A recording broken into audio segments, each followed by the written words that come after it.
Chapter 1055. The look that flashed through Chu Qingyan's eyes was too fast for Jing Mingzhu to catch it. However, she was sure that Chu Qingyan was looking down on her, although the anger in her heart was soon replaced by coldness. Let her be complacent for now. I'll teach her a lesson later. At this time, Chu Qingyan's every move had become the focus of everyone's attention. They saw her holding the brush, dipping it in the ink, pondering for a moment, and then starting to write. Xiao Ran stood beside her and stared at her side profile. Her jade-like neck was like a swan's, and her figure was elegant and serene. His heart unconsciously trembled for her again. He suddenly had a thought that even if he used his whole life to quietly look at her, he still wouldn't have enough time. Thinking of this, Xiao Ran didn't dare to think further under the watchful eyes of everyone. Instead, he looked away and looked at the table. When he saw the words under her pen, Xiao Ran was stunned. Then, a look of admiration appeared in his eyes. It was natural and smooth, and it was done in one go. Chu Qingyan put down the brush, stood up, and bowed to Princess Huiyu. From the time she picked up the brush to the time she finished writing, it only took her a few steps. Everyone was surprised by her speed, but they were more curious about what she had written. If she had speed but no quality, she would only be a laughingstock. Princess Huiyu took the painting and glanced at it casually. In the end, she fixed her eyes on it. "Why don't you ride the wind and soar to 90,000 miles? She recited in a somewhat amazed tone. Everyone present pricked up their ears, so this poem floated into everyone's ears like a breeze. Qi Lingyi and the others' eyes lit up. Even Jing Mingzhu had to admit that this poem was really well written. Feeling everyone's expectant eyes, Princess Huiyu asked the eunuch to unfold the paper and show it to everyone. At first, everyone was just amazed by the poem, but in the end, they even praised her handwriting. "This poem is a good one, and the handwriting is also good. I once had the honor of seeing King Ying's handwriting. The strokes are clear, and the strokes are firm and firm. It's both thick and thin. It's neither obedient nor ruthless. It's neither dry nor smooth. It's very admirable." Miss Chu's handwriting seems to have inherited King Ying's legacy. When you raise your brush, you have King Ying's style. For a woman to have such good handwriting, it's really commendable. Among them was a civil official. Chu Qingyan. Chu Qingyan said modestly, "When I have nothing to do, I often copy your Highness's handwriting, so my handwriting more or less has your Highness's style. But Qingyan doesn't deserve your Highness's praise. I think that among everyone present, Qingyan can only be ranked in the middle." His words, which were neither arrogant nor impatient, immediately received the approval of many people. Xiao Ran felt that she was too modest, so he said with a smile, "Qingyan, your handwriting is really good. It's almost better than all the women present. The eldest brother must have taught you how to write. I'm envious. Don't be afraid of a godlike opponent, but be afraid of a pig-like teammate." On the side, Hua Xiaoli patted his forehead with a helpless expression. Women's jealousy was extremely strong. Qingyan had worked hard to reduce the resistance of the women present, but he was good. With one sentence, she immediately returned to her original state. Even if you want to praise someone, you shouldn't praise them like this. At this time, Jing Mingzhu stood up, feeling indignant. Although Miss Chu's handwriting is not bad, this poem seems to have nothing to do with today's Lotus Poetry recital. Her words gained the approval of many people, and they all pointed the spearhead at Chu Qingyan. Some rejoiced in her misfortune and wanted to watch a good show. There were also people in the left minister's faction who wanted to see how she would solve this predicament. Chu Qingyan didn't feel embarrassed. She stood up naturally and gracefully. Maybe Qingyan misunderstood. But just now, when the princess asked Qingyan to write the poem, she didn't say that the theme had to be lotus, so Qingyan wrote the poem according to the painting. Jing Mingzhu slightly pursed her lips. "Although this answer is a bit far-fetched, I'll let it go for now. However, your poem has nothing to do with my lotus painting. When a painting is inscribed with a poem, it should be compatible with each other. But we can't seem to see that the painting and the poem are compatible. Miss Chu, do you have a better explanation for this problem?" Everyone felt that the atmosphere was a bit tense, but they could see that there was something fishy going on. There were rumors that the Jing family wanted their daughter to marry into the imperial palace, and the husband was the fourth prince, Xiao Ran. Now, the fourth prince kept circling around Chu Qingyan and didn't care about her at all. How could the arrogant Jing Mingzhu tolerate this? Therefore, she took the opportunity to cause trouble and make Chu Qingyan feel embarrassed. Everyone was well aware of this, so they just stood on the sidelines and watched. They wanted to have something to talk about after dinner. Xiao Ran felt that Jing Mingzhu's words were too aggressive. He didn't like it. Qingyan wanted to speak up for her, but Hua Xiuli stopped him with a smile. Your Highness, Qingyan will deal with it. It's better for you to stand on the sidelines and watch. Hua Xiuli only dared to say these words to prevent him from being a hindrance. Xiao Ran looked at Qingyan's indifferent expression and had no choice but to give up. At this time, Princess Huiyu was standing on the sidelines silently. She wanted to see what Chu Qingyan would say. At this time, Chu Qingyan smiled elegantly at the people present. The beauty was so pleasing to the eyes. Everyone was immediately attracted to her. Following that, Chu Qingyan looked at the painting that had been spread out by the servants. Her voice was gentle as she said, I can understand young Mistress Jing's doubts. In her eyes, the lotus flower is the most important thing. I also think that her painting is very lifelike and very vivid. However, my focus may be on the red-crowned crane standing in the water. Everyone desires to have wings, to reach heights that they can't reach. My heart was moved, and so I wrote this poem. If there are any parts that are not written well, please forgive me. Her words were neither servile nor overbearing, and every line was reasonable. Everyone was convinced, and there were even some who admired her because of her expression. If she was not broad-minded, she would not be able to write such a heroic poem. On the other hand, Jing Mingzhu seemed to be a little petty. Seeing that the situation was very clear, Princess Huiyu didn't want to embarrass her niece, so she began to smooth things over. She praised Chu Qingyan a few times and rewarded her with some gold, silver and jewelry. Then she let the people disperse and continue to play. This matter came to an end. Chu Qingyan and Hua Xiuli returned to their seats. I think that these noble ladies and gentlemen usually don't have any fun. They just love to gossip and find trouble for others. If it was me, they deserve to slap their own mouths. Hua Xiuli didn't care about Xiao Ran at all. She rolled her eyes and ridiculed. Different places raise different people. Anyway, you won't be staying in the capital for long. Don't worry about it. Chu Qingyan patted her hand gently. At this time, Qi Lingyi and Yu Tianyue also gathered around and expressed their concern and admiration. Chu Qingyan responded to them with a smile. At this time, Hua Xiuli asked, Qingyan, what did you mean by that sentence just now? What? Why don't you ride the wind and soar 90,000 miles in the sky?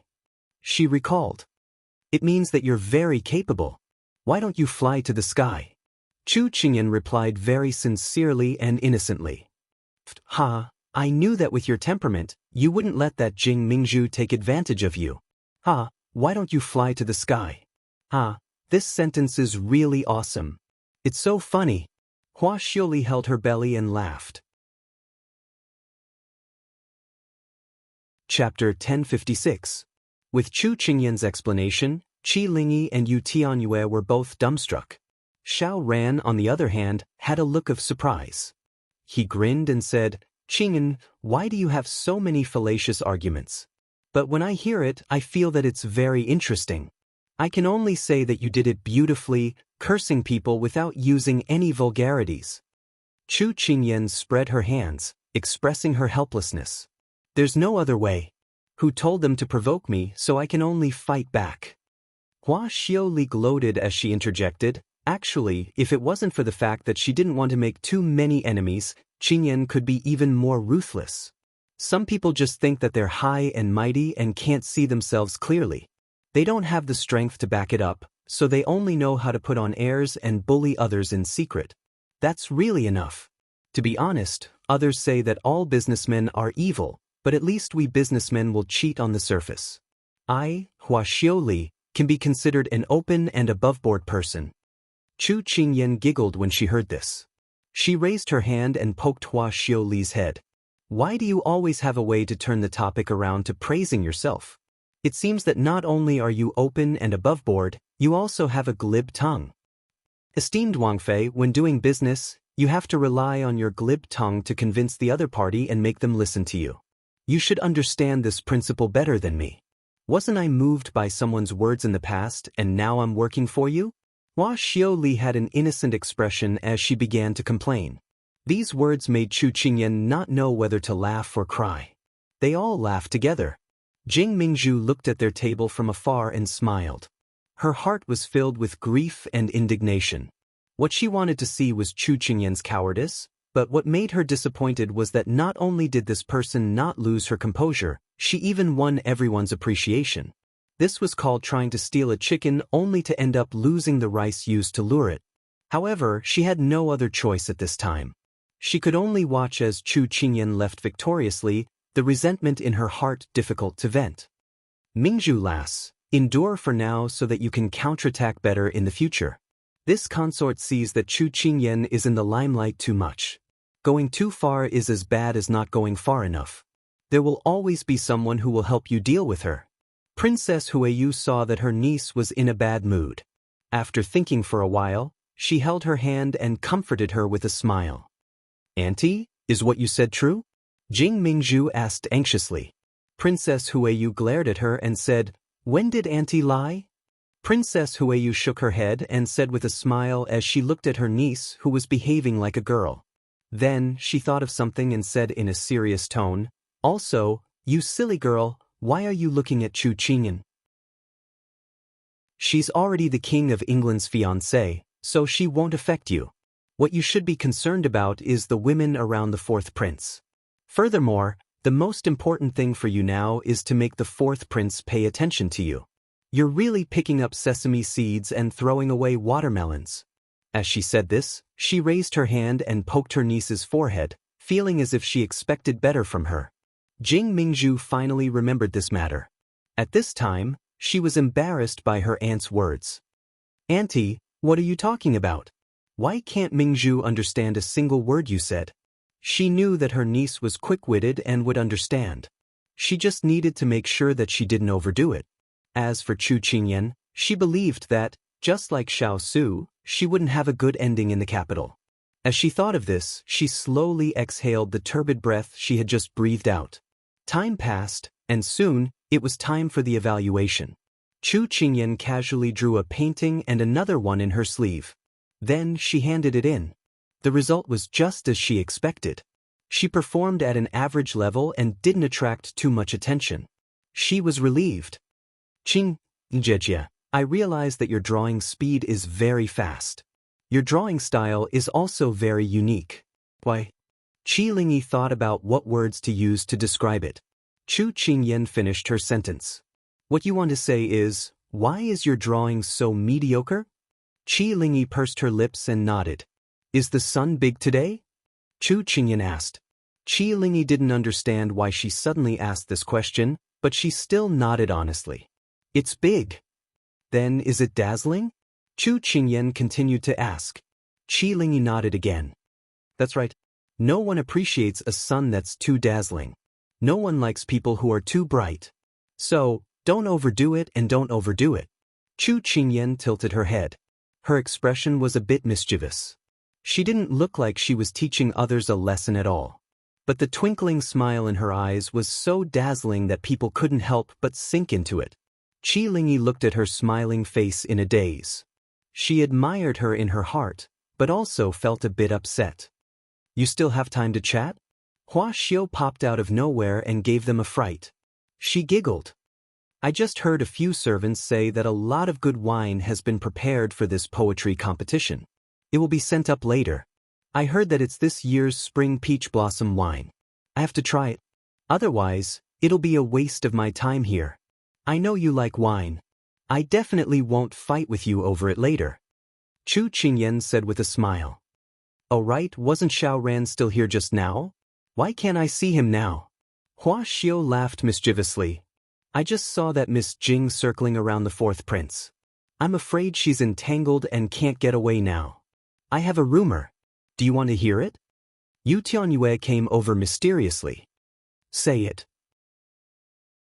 Even if we don't listen, you won't be able to hold it in and say it in the end. Hua Xiao raised her eyebrows at her. Yu Tianyue puffed up her cheeks.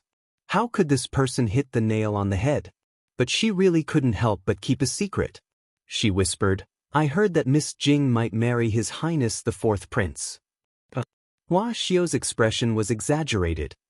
No way. That's too ridiculous. It's all over the circle now. Moreover, Miss Jing didn't defend herself when she heard this rumor. Everyone said that she tacitly agreed. Yu Tianyue saw that they didn't believe her and couldn't help but sound a bit anxious. Chu Qingyan focused and said, I haven't heard Xiao Ran mention it. But it's better not to participate in this kind of discussion if both parties haven't confirmed it. After all, it's related to both parties' reputations. As soon as these words were spoken, everyone present expressed their agreement. Hua Xiao chuckled. Little sister Tianyue, if you have nothing to do, go admire the flowers and draw some grass. Don't indulge in those rumors. Study hard and improve every day.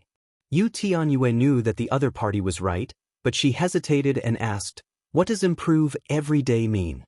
She could understand if she studied hard, but she was a bit confused about improve every day.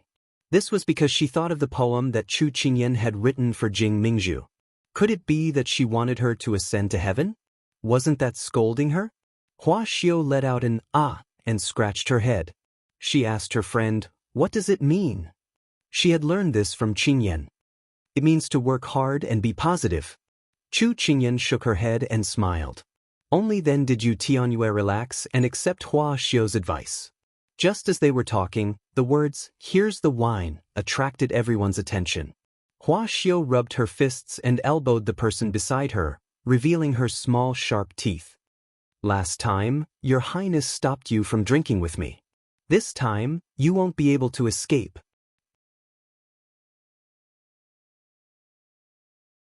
Chapter 1057. Drink wine?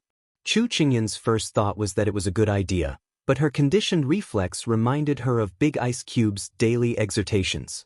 Her heart was beating like a drum. Was this wine suitable for drinking? At this time, Jasper, who was acting as an invisible person, suddenly spoke. Young Master Hua, my master can't drink wine. You should drink it yourself.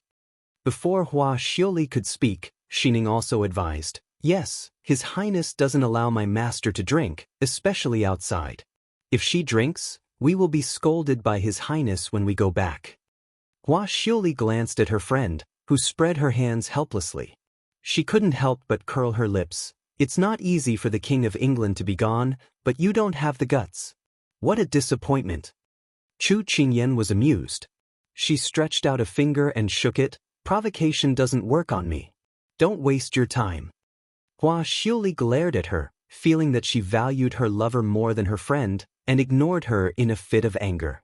At this time, the servants in charge of serving wine walked to everyone's table, put down a palm-sized pocket white pot, and set down 4 wine glasses before leaving.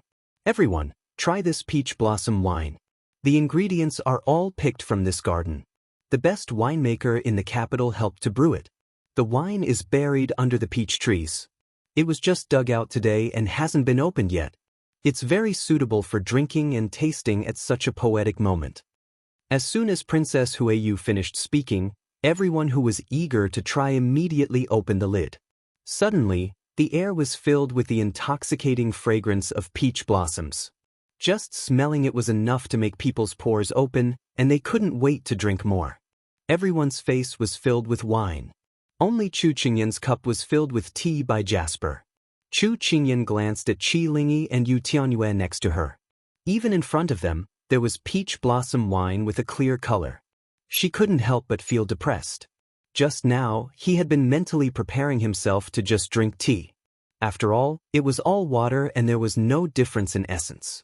However, when everyone else was the same and only he was unique, he felt that something was wrong. At this time, Yu Tianyue picked up the wine and found that Chu Qingyan was staring at her tea in a daze. She couldn't help but ask, Sister Qingyan, why doesn't His Highness allow you to drink? I'm not sure. Chu Qingyan shook her head bitterly. Qi Lingyi thought for a moment and asked, "Is it because you can't hold your liquor that His Highness doesn't allow you to drink? However, this peach blossom brew isn't strong at all. It's very mild, just like drinking fruit tea." Chu Qingyan sighed and shook her head. "His Highness, everything is good, but he doesn't let me touch anything related to wine. He can't even make wine balls, let alone this peach blossom brew." Listening to Chu Qingyan's pitiful tone, Yu Tianyue and Qi Lingyi both expressed sympathy. Yu Tianyue suddenly let out an sound, and then quickly said to the amazement of the people at the table, "I know why. His Highness must not like women to drink, so he doesn't let Sister Qingyan touch the wine." As soon as these words fell, Qi Lingyi, who was just about to bring the cup to her lips, suddenly stopped. After a moment, she immediately put down the cup, as if this wine was a scourge, and she didn't touch it again. Maybe. The surrounding people all commented on this peach blossom wine, and the air was filled with the fragrance of the wine. Chu Qingyan was like a deflated ball, and her answer was also weak. On the side, Hua Xiao took a sip of the wine and found that the taste was not bad.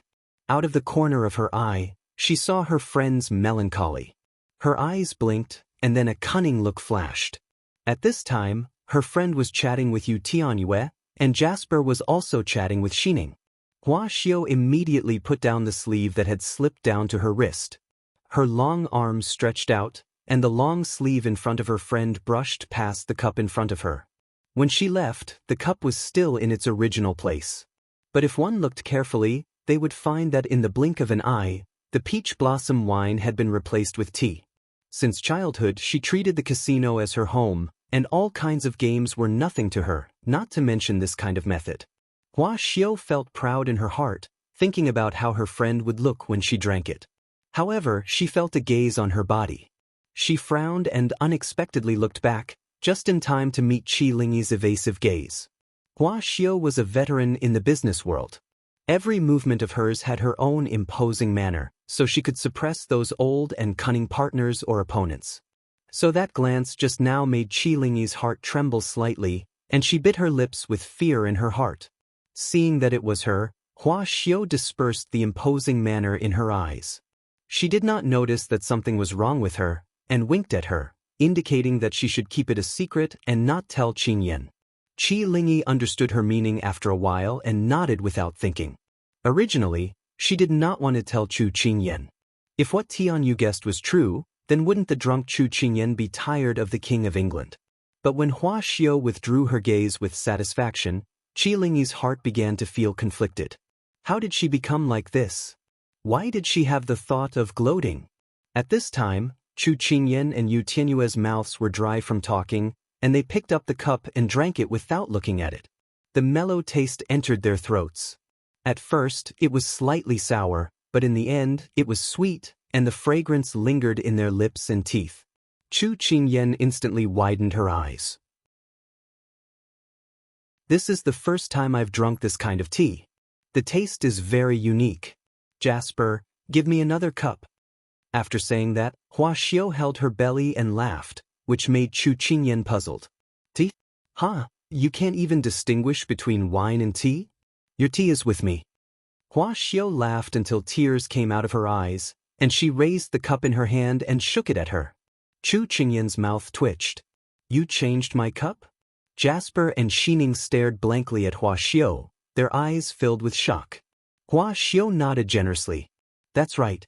If it wasn't for me, would you have the chance to drink this peach blossom wine? Come, I'll fill it for you. Drink with me. It's boring to drink alone." As she said that, the cup was filled.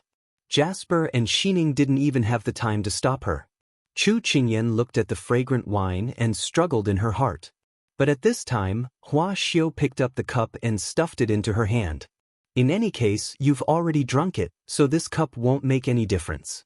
Besides, this wine is so mild. I usually drink it for fun, so I won't get drunk at all.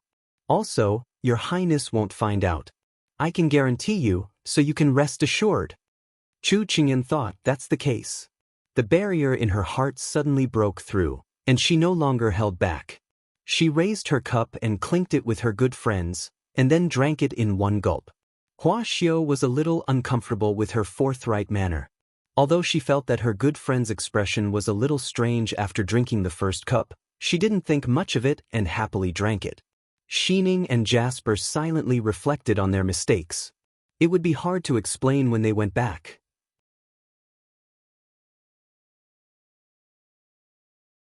Chapter 1058. Chu Qingyan drank one cup after another. Hua Xiaoli couldn't keep up with her at all. Before she even finished a cup of wine, her friend had already started to pour wine again. She drank wine as fast as she drank water. Not only was Hua Xiaoli stunned, but even Qi Lingyi and the others couldn't take their eyes off her. After a while, a full pot of wine was emptied by Chu Qingyan. Chu Qingyan pursed her lips. She was a little unsatisfied. Wine is so delicious. In my impression, wine seems to be very bitter. Xiaoli, we can also make peach blossom wine and sell it later. Hua Xiaoli looked at her seriously. She found that her face wasn't red and she was full of spirit. Only then did she put down her worries. She also blamed herself for making a fuss. It was just a few cups of peach blossom wine. She couldn't get drunk. Okay, I'll arrange someone to try it. Hua Xiaoli promised. Chu Qingyan nodded with a clear look. However, no one noticed that her eyes had changed from black to amber. It was just that under the sunlight, it was hard to distinguish. The flowers were appreciated, the poems were recited, the paintings were done, and the wine was drunk. It was almost time for the music to end and the people to disperse. Princess Huiyu had already withdrawn halfway because of the lack of spiritual power, leaving the poetry party to the young people. People gradually dispersed. Chu Qingyan and the others also got up and prepared to leave. What about His Royal Highness the Fourth Prince? Should we wait for him? Hua Xiaoli suddenly found that one person was missing, so she asked. He's not a child. He knows how to go back by himself. Chu Qingyan looked around and didn't see anyone. She thought that he must be pestered by some girl and couldn't leave. She shook her head and laughed. Then she asked everyone to leave. When they left the garden, Qi Lingyi and Yu Tianyue's carriage was already waiting by the door. They said goodbye to Chu Qingyan and Hua Xiaoli. I'm very happy to meet you today. Can I invite you out to play in the future? Yu Tianyue was still a child. She looked at them with some reluctance. Chu Qingyan felt that Yu Tianyue was innocent and cute. She couldn't help but smile and agree. Okay, be careful on the road. Qi Lingyi and Yu Tianyue reluctantly walked towards the carriage. Elder sister Lingyi, elder sister Qingyan is beautiful, talented, and witty. She doesn't put on any airs and is very easy to get along with. Such a person looks so perfect. Yu Tianyue clasped her hands together as stars appeared in her eyes. Qi Lingyi looked back at the enviable figure and said, Miss Chu, in terms of ability, you're proficient in both the pen and the sword. You're also very talented. In terms of personality, you're humorous and flexible. I really admire you. Sister Lingyi, do you think the King of England admires Sister Qingyan's personality? Yu Tianyue's unintentional words were like a wooden stick that woke Qi Lingyi up. She retracted her fingers and felt very dejected. If His Royal Highness liked Miss Chu's type, then wouldn't there be no hope for her? She couldn't even reach Miss Chu's height. Sister Lingyi, why do you look so pale? Are you feeling unwell? Yu Tianyue asked worriedly. I'm fine. It was just too stuffy inside. Now that I'm out, I feel much better. Let's get on the carriage quickly. The residents will be worried if we go back late. Qi Lingyi immediately found an excuse to get away. Yu Tianyue smiled and nodded. The two of them then parted ways. However, Qi Lingyi was filled with melancholy when she went back. At this moment, Hua Xiaoli and Chu Qingyan's carriage arrived. At the same time, Lord Lin appeared, dressed in fluttering white robes. Where have you been all this time? How can you bear to throw me down here to deal with those orioles and swallows? Hua Xiaoli pouted and complained unhappily. I see that you've dealt with them quite well. Keep up the good work in the future. Lin Fengyi smiled at her lively appearance. She had always been the one to bully others. When had she ever been the one to be bullied? This was the case in Jiangnan, and it was the same in the capital. He was relieved. Hua Xiaoli rolled her eyes. I don't care about these trivial matters of yours. Why did you only appear now? At this moment, many women slowed down their footsteps and looked up at Lin Fengyi from time to time. Their eyes were filled with emotions, and their cheeks were flushed red. Lin Fengyi took a step forward and raised his hand to place it on her head. He pinched a withered leaf and said softly and gently, "I'll finish what I started. I'll bring you back." A gentle touch to the head killer. Chu Qingyan blinked. She didn't expect Lord Lin to be so skillful and calm when it came to flirting with girls. After not seeing him for a few months, she had to look at him in a different light. Lin Fengyi's intimate action instantly caused those women to look at Hua Xiuli. They were incomparably ashamed and resentful. "Today, I've just seen a handsome and outstanding man. Who knew that this man already has a woman? My heart is sad, don't know my sorrow." Hua Xiuli flung his hand away and stuck her tongue out at him. "You take one. I want to sit with Qingyan." After she finished speaking, she turned around and pulled Qingyan, who was watching the show, towards the first carriage. Hua Xiuli's rejection made those women bite their handkerchiefs in grief and indignation. Such a wonderful young man, but the woman didn't appreciate it. "My heart is sad, don't know my sorrow." From today onwards, he believed that the news of him having a fiancée would spread. Presumably, no one would be so blind as to matchmake him. Lin Fengyi felt that he had already achieved his goal. He followed behind his Hua Xiuli contentedly and boarded the second carriage. "This miser is too much. He's simply infuriating me." Hua Xiuli rambled the moment she boarded the carriage. Chu Qingyan laid on her side on the couch, one hand supporting her face. She said with a languid expression, "Isn't this pretty good? Isn't it exactly what you want when you take the initiative to label yourself as someone already taken? I reckon that in the future, the number of officials and aristocratic families who have designs on your official lin will decrease by half. Isn't this a good thing?" "That seems to be right." Hua Xiuli finally reacted. "I was muddle-headed from anger just now." Chu Qingyan smiled, a charming light swirling in her eyes. Hua Xiuli's gaze settled. "Qingyan, I noticed that after you drank wine, your entire person seemed to change. How is it different? Isn't it still me?" Chu Qingyan brushed the beautiful hair hanging over her shoulder as she said lazily. "I can't say." Hua Xiuli shrugged. Then she remembered something. This was also the reason why she was sitting in the same carriage as her. But when she was about to speak, the person in front of her suddenly propped herself up like a willow. Her gaze was like water as she looked at her, causing her to forget what she wanted to say for a moment. "Xiuli, I want to ask you something." Hua Xiuli swallowed her saliva. "Ask away. You and official Lin should have already boarded the carriage. When will you buy the tickets?" Chu Qingyan looked at her with a faint smile. What do you mean?" She did not understand. "It means that you have already consummated your marriage. When will you get married?" Chu Qingyan brushed her hair as she said gently. Hua Xiuli's face instantly flushed red, and she could not say anything. Chu Qingyan changed her position and looked at her in confusion. Seeing that she did not answer, a light flashed in her mind. She asked with interest in her eyes, "Usually, when it comes to matters of the bed, which one of you takes the initiative?" Hua Xiuli's head was steaming.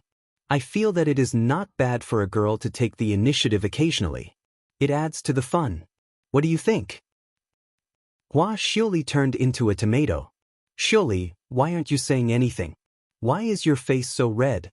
Is it very hot?" Chu Qingyan blinked her eyes and asked innocently. Hua Xiuli squatted in the corner of her heart. Heavens, is this still the Qingyan that I know? She burst into tears.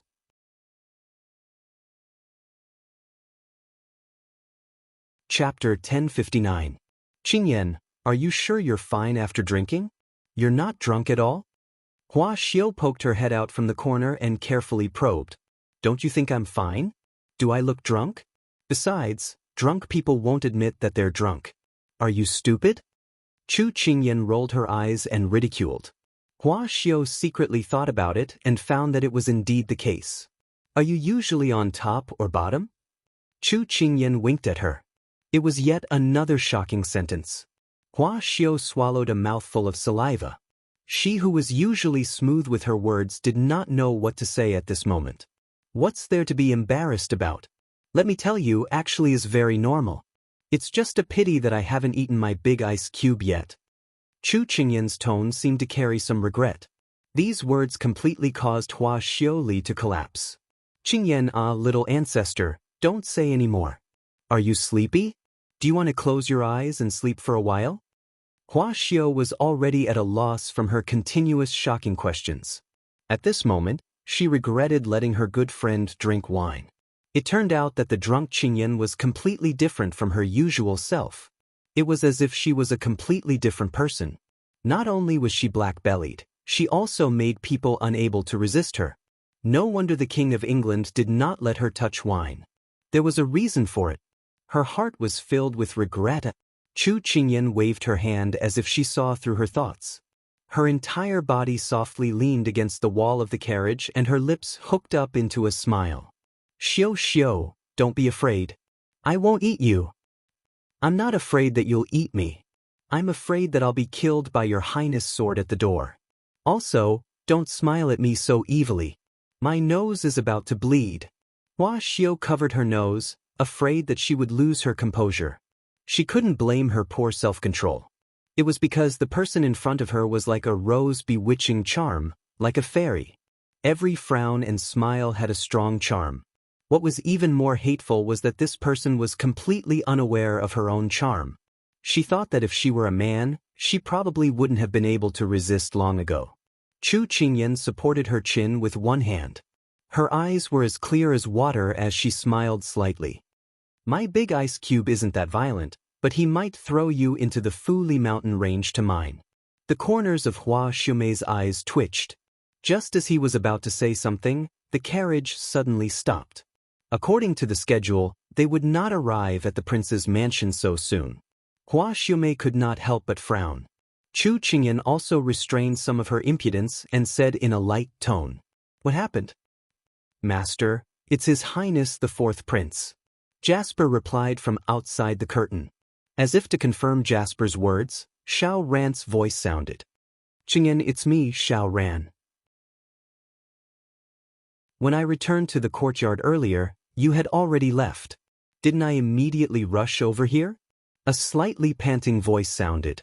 Chu Qingyan wanted to lift the curtain and say a few words to him, but before she could say anything, Hua Xiao grabbed her wrist and stopped her. She turned her head and said to the outside of the carriage, "Many thanks for Fourth Prince's concern. Qingyan and I are already preparing to return home. If there's anything, we can talk about it next time." When Xiao Ran heard Hua Xiaomei's voice, he couldn't help but smile. "I don't have anything to do. I just want to know how the poetry competition went. But this isn't a good place to talk. I'll send you back first." After saying that, they heard the sound of horse hooves moving forward. Hua Xiaomei raised her eyebrows. The main character hadn't agreed yet, and this person was acting on his own? She turned back to look at her good friend. At this moment, her good friend was leaning against the wall of the carriage and looking at her with a smile. "You're still smiling? You're drunk, and Xiao Ran still wants to follow you back to the residence to chat with you. Aren't you afraid that something will happen?" Hua Xiaomei automatically ignored those soul-sucking eyes. She was vexed. How could anyone see Qingyan like this? She was like a living, moving, fragrant flower that attracted bees, and butterflies. How could she be at ease? "It's fine. I'll just find an excuse to send him away. There's nothing to be afraid of." Chu Qingyan tilted her head. She wondered if the big ice cube had returned. She really wanted to see him. Hua Xiaomei looked at her hands under the sun. She didn't know where her thoughts had flown. She secretly heaved a sigh of relief. As long as she didn't ask about her and Miser, she would thank the heavens. It was really embarrassing. Speaking of which, why did her good friend become so irresistible when she drank? Too scary. She really wanted to quickly get off the carriage and escape to Miser's side. But there was Xiao Ran watching from the side. She couldn't be at ease and could only bite the bullet and act as a guardian angel. She only hoped that her good friend wouldn't say anything shocking. Her little heart wouldn't be able to take it. "Hua Xiaomei, I suddenly thought of something." Chu Qingyan's finger tapped her forehead as she suddenly said, Wow, what is it? Hua Xiaomei's nerves tightened as she swallowed her saliva. Do you need me to tell Xining to arrange a place for you and Master Lin to live closer? Chu Qingyan blinked her eyes. She looked very kind. Well, why? Her intuition told her that it wasn't anything good. Her words were trembling, but she couldn't suppress her curiosity. Every night, Xiao Lai cavalry has to turn a blind eye to Master Lin coming to your courtyard at night. It's so troublesome. If you arrange a place closer, Master Lin can save time and won't have to sneak around. Don't you think so? Hua Xiaomei cried in her heart. It clearly wasn't like that. Because some time ago, Miser was hit by the dresser that fell down because of her. So in the middle of the night, he came over to ask her to help him apply medicine. Although it wasn't convenient to disclose the reason why he was hit, but in the middle of the night, she and Miser were innocent. But she knew that no matter how she explained, in her good friend's ears, it would only make it more conspicuous. However, it also had the meaning of making it more conspicuous. Under Qingyan's insightful gaze, Hua Xiaomei felt what it meant by, a day feels like a year. And at this time, Jasper's voice saved her from the fire and water. Master, young Master Hua were here. Hua Xiaomei immediately let out a sigh of relief. Then she suddenly hugged her good friend's arm. Qingyan, I have a favor to ask of you. If the King of England investigates, you mustn't say that I let you drink the wine. You will die. Before Chu Qingyan could reply, Hua Xiaomei immediately scrambled down the carriage. At this time, Lin Fengyi had just gotten off the carriage. Before he could stand firm, a big red ball in front of him suddenly threw herself into his arms. What's the matter? Lin Fengyi supported her body. Seeing that she was covered in pink, he asked in amusement. Miser, let's go as far as we can today. We'll stay outside for as long as we can. Let's not go back to the prince's residence first, okay? Hua Xiaomei bitterly raised her head from his arms. But Lin Fengyi didn't understand. Hua Xiaomei said with teary eyes, I'm afraid that the King of England will destroy the evidence.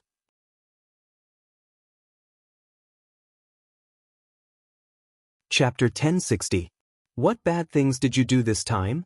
Lin Fengyi had a deep understanding of this lass's destructive power, so he held back his laughter as he asked. Anyway, don't ask any more. Let's run. Hua Xiaoxi turned around and saw that her good friend had already gotten off the carriage. She grabbed his sleeve and ran in the opposite direction without a care. Lin Fengyi wanted to say that he could take the carriage away, but after feeling her soft warmth on his fingertips, he swallowed his words and let her hold his hand. Xiao Ran had just gotten off the horse when he saw Hua Xiaoxi's fleeing figure.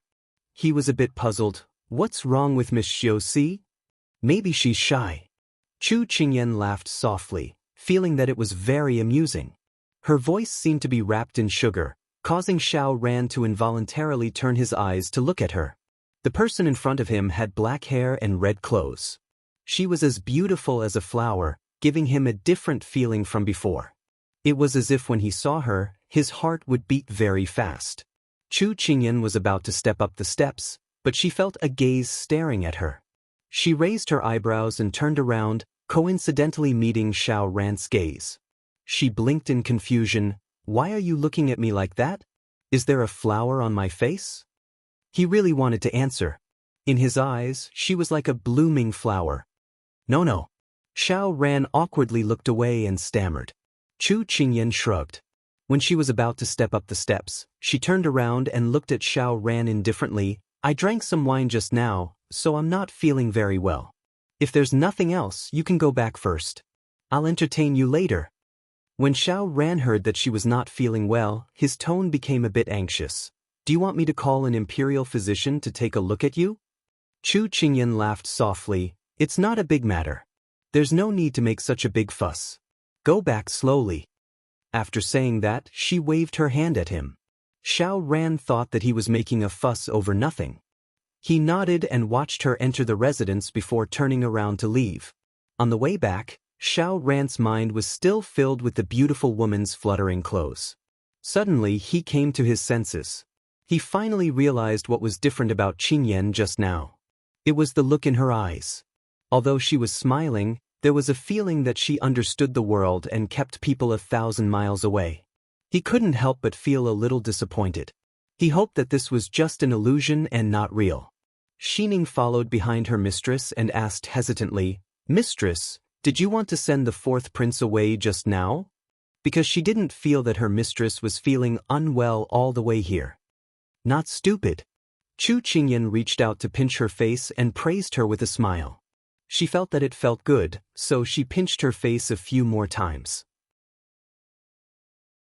Xining still wanted to ask something, but she was stunned by her master's abnormal behavior. Looking at her master's back, Xining pulled on Jasper and asked in a small voice, "Jasper, did you notice that something is wrong with mistress?" Jasper also said in a low voice, "You're not alone.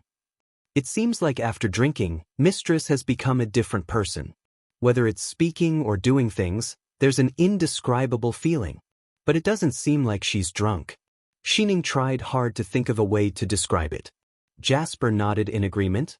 "His Highness has a reason for not letting mistress drink. We should follow mistress closely. I'll go make a bowl of hangover soup. I'll leave the task of following mistress to you," Xining said. Jasper nodded and the two of them went to do their jobs. At this time, Chu Qingyan had already walked into the yard. Hua Ling happened to be in the yard. Seeing his princess consort walk over, he immediately bowed, "Little princess consort, you're back." "Where's His Highness? Is he back?" Chu Qingyan stood still and stroked her long hair as she lazily replied, "In the military camp, there's someone causing trouble. Mistress went to deal with it and hasn't come back yet," Hua Ling reported. "All right, you can go." She waved her hand and walked towards Xiao Su's room. Hua Ling was about to leave when he stopped. He turned back to look at the back of the little princess consort and slightly raised an eyebrow. There seemed to be a scent of alcohol on the little princess consort. He thought of how his master had told him to keep a close eye on the little princess consort and not let her touch a single drop of alcohol. If they found out, they had to immediately report it to him. But looking at it now, even though the little princess consort had drunk alcohol, she was the same as usual.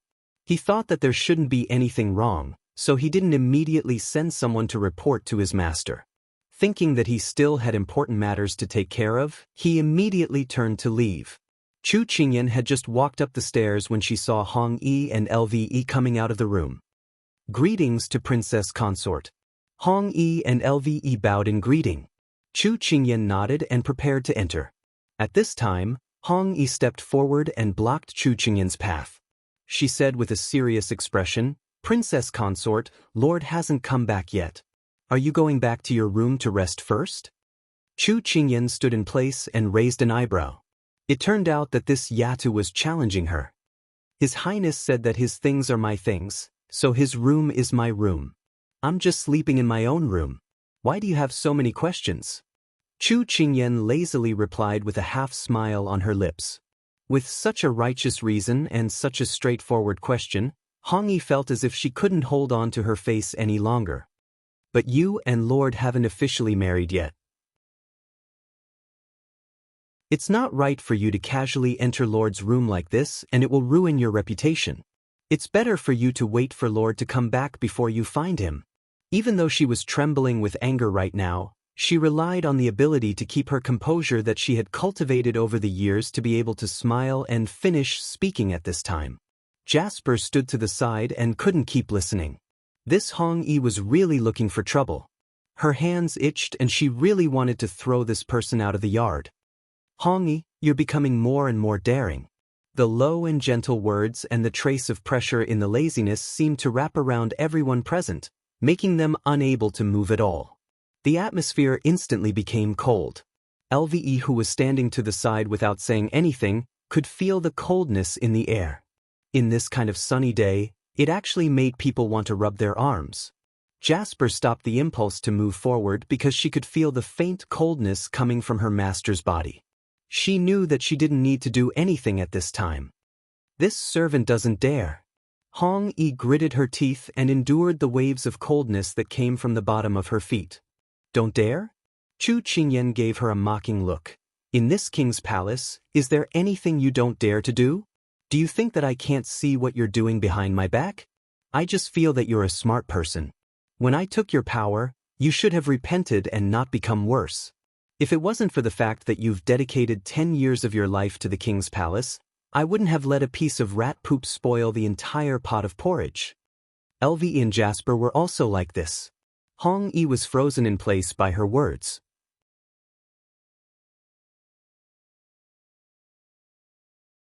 Chapter 1061.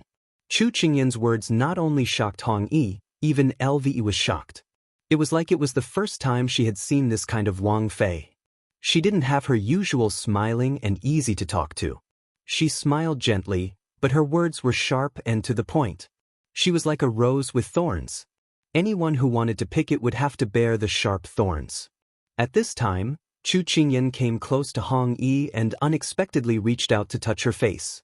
Hong Yi was afraid of her status, and she didn't dare to move. Her fingers gently stroked as if it was the intimacy between good friends. Only the person involved could feel the invisible coldness. Wang Fei you. Hong Yi couldn't speak coherently. Chu Qingyan moved to her ear and smiled. She said in a voice that both of them could hear, Hong Yi, I believe you know better than anyone else who leaked the news of His Highness leaving the capital. I have 1,000 ways to make your life worse than death. If you know what's good for you, know your place and don't cause any more trouble. Otherwise, don't blame me for being impolite. Otherwise, if you're not careful, you'll go down to drink tea with the King of Hell. This is the last warning. Be good and listen to me. After saying this, Chu Qingyan straightened her back and pulled her hand back. She took the handkerchief that Jasper handed to her and wiped her fingers. Then she walked into the room as if nothing had happened. After the door was closed, Lve saw that Hong Yi's face was pale and her body was trembling. She said in shock, Hong Yi, what's wrong? I'm fine. Go to the warehouse yourself. I won't accompany you. Hong Yi turned to leave after saying this. She didn't want anyone to see her in such a sorry state. Lve looked at the fleeing figure and couldn't help but turn to look at the tightly shut door. Hong Yi mistakenly thought that this was a house cat that could be bullied by anyone, but she did not expect that the other party was actually a sleeping tiger. It was just that it usually did not pay attention to these small things and did not bother to argue with people. Now that she had awakened the tiger, how could the tiger tolerate such humiliation again and again? Wang Fei was a smart and kind person, but it didn't mean that she didn't have a temper. Therefore, Hong Yi was asking for trouble and reaping what she had sown. Lve shook her head. As a person, it was better to be clear about one's identity. A sparrow was a sparrow. Don't always try to put on colorful feathers to become a phoenix. Hong Yi was too arrogant and conceited. He hoped that she would not take the wrong path in the future. Having been maids for so many years, how could they not understand each other's nature? Lve gave a soft sigh and walked towards the warehouse alone. Chu Qingyan entered the room and looked around. Finally, she sat down on a chair and gently rubbed her head with a tired expression. Master, are you planning to make a move against Hong Yi? Jasper asked in a low voice. Just now, she had felt the killing intent from her master. It was very faint and quickly disappeared. Recently, there have been some things in the food that have been spread. I have been paying attention to Hong Yi and feel that she has been acting suspiciously recently. But she is very cunning and no one has been able to catch her. I was just using a trick to test her, but I didn't think that she would give herself away. Chu Qingyan supported her forehead with one hand and gave a faint smile. Do you need this subordinate to capture her and interrogate her? Jasper knew that the killing intent was purposely released by her master and asked. That would alert the enemy. I want to know who is behind her. Have Su Yi send people to keep an eye on her. Also, have him investigate Hong Yi's background before she entered the Fu. At the same time, find a chance to test if she has any martial arts. Her fingertips drew circles on her forehead. After thinking for a while, she slowly gave out orders. Jasper nodded. This subordinate understands. This subordinate will not let Hong Yi know that we are investigating her. You can leave. Don't let anyone disturb me. Chu Qingyan half closed her eyes and waved her hand at her. Jasper did not say anything else and immediately left.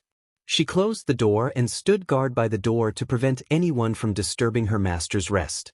When she was the only one left in the room, the clarity and sharpness in her eyes suddenly dissipated, and the stars in her eyes disappeared bit by bit. At the same time, she felt her head start to feel dizzy. Her entire body's strength was gradually draining away. It was as if the mental strength that she had been holding on the entire journey was disintegrating at this moment. The peach blossom wine's alcohol content was not high, but that was only for ordinary people. However, it was different for Chu Qingyan. Furthermore, that jug of wine had been poured down her throat in such a hurry that it had already accumulated in her body. Although it did not show much during the poetry gathering, along the way, teasing inside her sleeves and fighting Hong Yi with her wits had stimulated the wine in her body. At this time, she came to Xiao Su's room. The air was filled with a familiar scent that made her feel at ease and relaxed. When the wine rushed up, her mind became muddled and the wine in her body also evaporated. She stood up shakily from the chair. As if she was walking on clouds, she staggered towards the bed. The sky gradually darkened and lanterns began to be lit in the fu. When night fell, there were already torches everywhere. When Xiao Su dismounted from his horse, it was already close to night. "Princess consort is back?" He handed the reins to the servant. Huoling greeted him outside the door and replied, "She came back in the afternoon. Now she is in your room, but what?" Xiao Su did not stop and walked directly to his courtyard. Since young princess consort came back, she has not left her room. Xining asked her to eat dinner, but she was sent away. Because he had just come back, he did not know the specific situation. He only heard Xining and the others talking about it, so he reported it truthfully. Xiao Su frowned slightly. Did something happen at the poetry gathering today? When the young princess consort came back, Huoling asked the servant who followed her. He immediately replied, "The matter is neither big nor small. It's just that Princess Huiyu and Jing Mingzhu, the daughter of the Minister of Rights, deliberately made things difficult for the princess consort. However, the princess consort easily resolved the matter. As for the rest, everything went smoothly. I heard that the young princess consort also got to know several young ladies from the officials' families and got along quite well." Xiao Su listened as he walked. When he heard that Princess Huiyu made things difficult for the little fellow, his face became a little cold. Later, when he heard that the little fellow met new friends, the haze between his brows faded a little. "Okay, this prince knows. Go and tell the kitchen to prepare dinner. Princess consort and I will go to the hall together." At this time, Xiao Su had already walked to the courtyard. At a glance, he saw Jasper, who was guarding at the door. He turned his head and ordered Huoling. Huoling nodded and left. Xiao Su went to the door. "Is Princess consort still inside?" Jasper nodded respectfully. "Yes, Master has not come out yet." "You can leave," Xiao Su said. Jasper nodded and left. Xiao Su pushed open the door. A lamp flickered and the whole room was a little dim. He glanced around the room and finally fixed his eyes on the bed. He walked towards the bed. Standing in front of the bed, he leaned over and reached out to lift the bed curtain. Suddenly, a slender arm reached out and grabbed his wrist, pulling him into the curtain.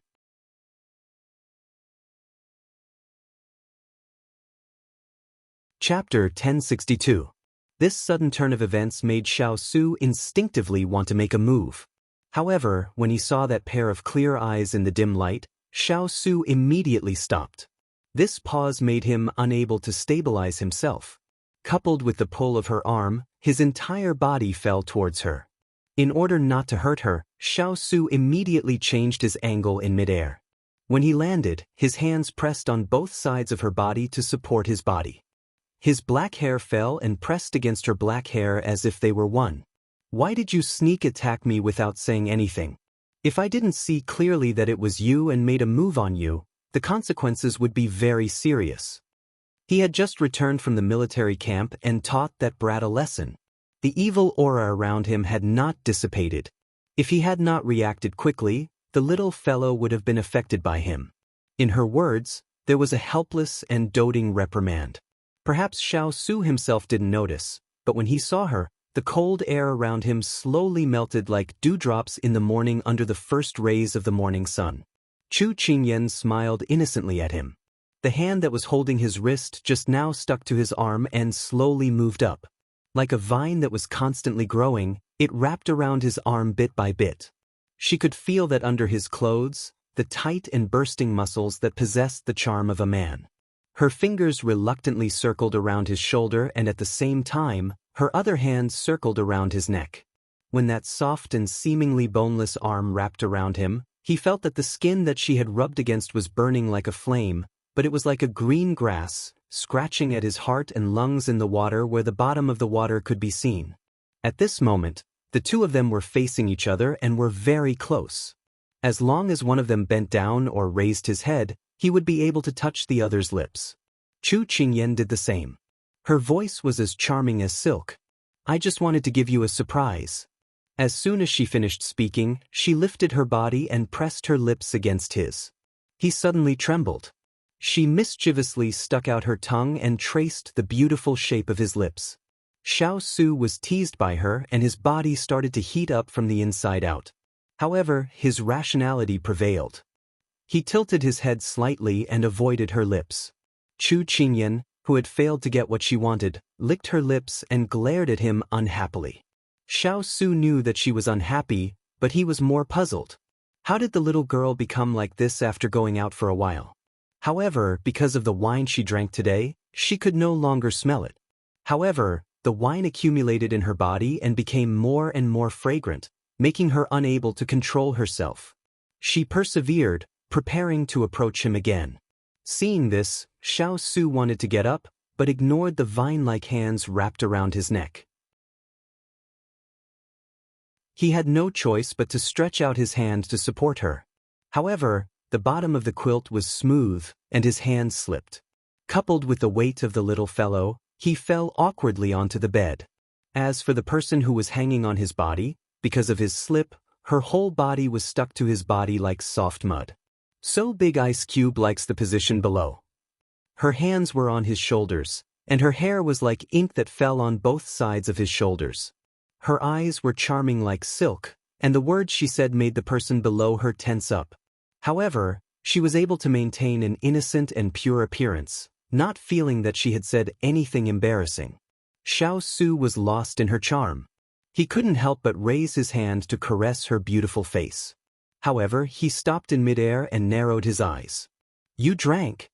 The faint fragrance of wine lingered in her hair as she sat on top of the table. "Big Ice Cube, why is your nose so sharp? I thought I could hide it from you." She pouted and was a little annoyed. He had an answer to her unusual behavior tonight. "Didn't I tell you not to drink? Why didn't you listen?" Xiao Su suddenly felt a bit of a headache.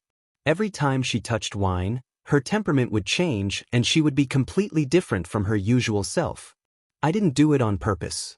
They all said that the degree wasn't high and that it was like drinking fruit tea, so I drank it. Moreover, look, I'm not drunk yet, right? What are you worried about?" She lowered her head and looked at the person below. She blinked and suddenly naughtily reached out to take off his mask. When she saw his handsome face, she couldn't help hugging him and rubbing her face against his neck. "Big Ice Cube, you're really good looking, even better than me. I want to hide you so that you can only belong to me." She acted coquettishly. This coquettish voice and strong dependence made Xiao Su's heart melt into a pool of water. "Fool, even if you don't hide, I'm still yours. Our iron in my eyes is the most beautiful." He gave a low laugh and reached out to rub her head. She pouted and heavily kissed him on the cheek, smiling happily. "It's been stamped. From now on you're mine." Fool. Xiao Su was helpless against her childish actions, but after she laid down, rubbed against him, and kissed him, he felt the emotions that he had been suppressing fluctuate. His eyes slightly darkened. He felt that if he didn't leave this place, he would do something he didn't expect. Normally when he rubbed, hugged, and kissed her, he could still control the extent. After all, the little fellow was still sober, but the little fellow in front of him was drunk. He didn't dare guarantee that he would be unable to control his passion for her. With a thought, he wanted to get up and increase the distance between the two of them. But the person on top of him seemed to have sensed his thoughts and threw herself at him, pressing down on him with her entire body weight. "What are you doing?" The questioning voice in her seductive voice didn't have any strength at all. Instead, it made the listener's body go soft. "I'll have someone prepare a hangover soup for you." The little fellow's weight was nothing to him, but with her serious expression, he also treated it seriously. "No, you can't move."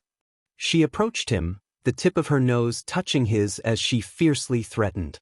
But this threat to him was like a child throwing a tantrum.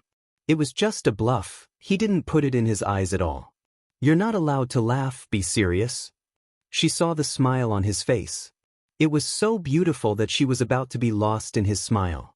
But she quickly came back to her senses and gave a soft snort. Xiao Su was tactful. He knew that he could only go along with her at this time, otherwise he didn't know what this little fellow would do. But at this time, he suddenly thought of an extremely important matter. "Where did you drink?" The person who had the upper hand just now heard the big ice cube's serious question. His imposing manner immediately dropped a bit as he honestly replied, "At the poetry gathering." His face immediately sank. He was very sure that in these past few years, the number of times this little fellow had drunk could be counted on one hand. The drunken state was right in front of him. He liked this little fellow's coquettish appearance, but he wouldn't allow others to see this little fellow. He would feel like his treasure was being peeped at by others.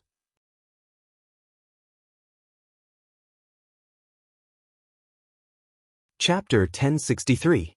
The atmosphere suddenly froze, and the temperature plummeted. Chu Qingyan felt her entire body shiver. No matter how muddle-headed she was when she was drunk, she could still feel the emotions of the people below.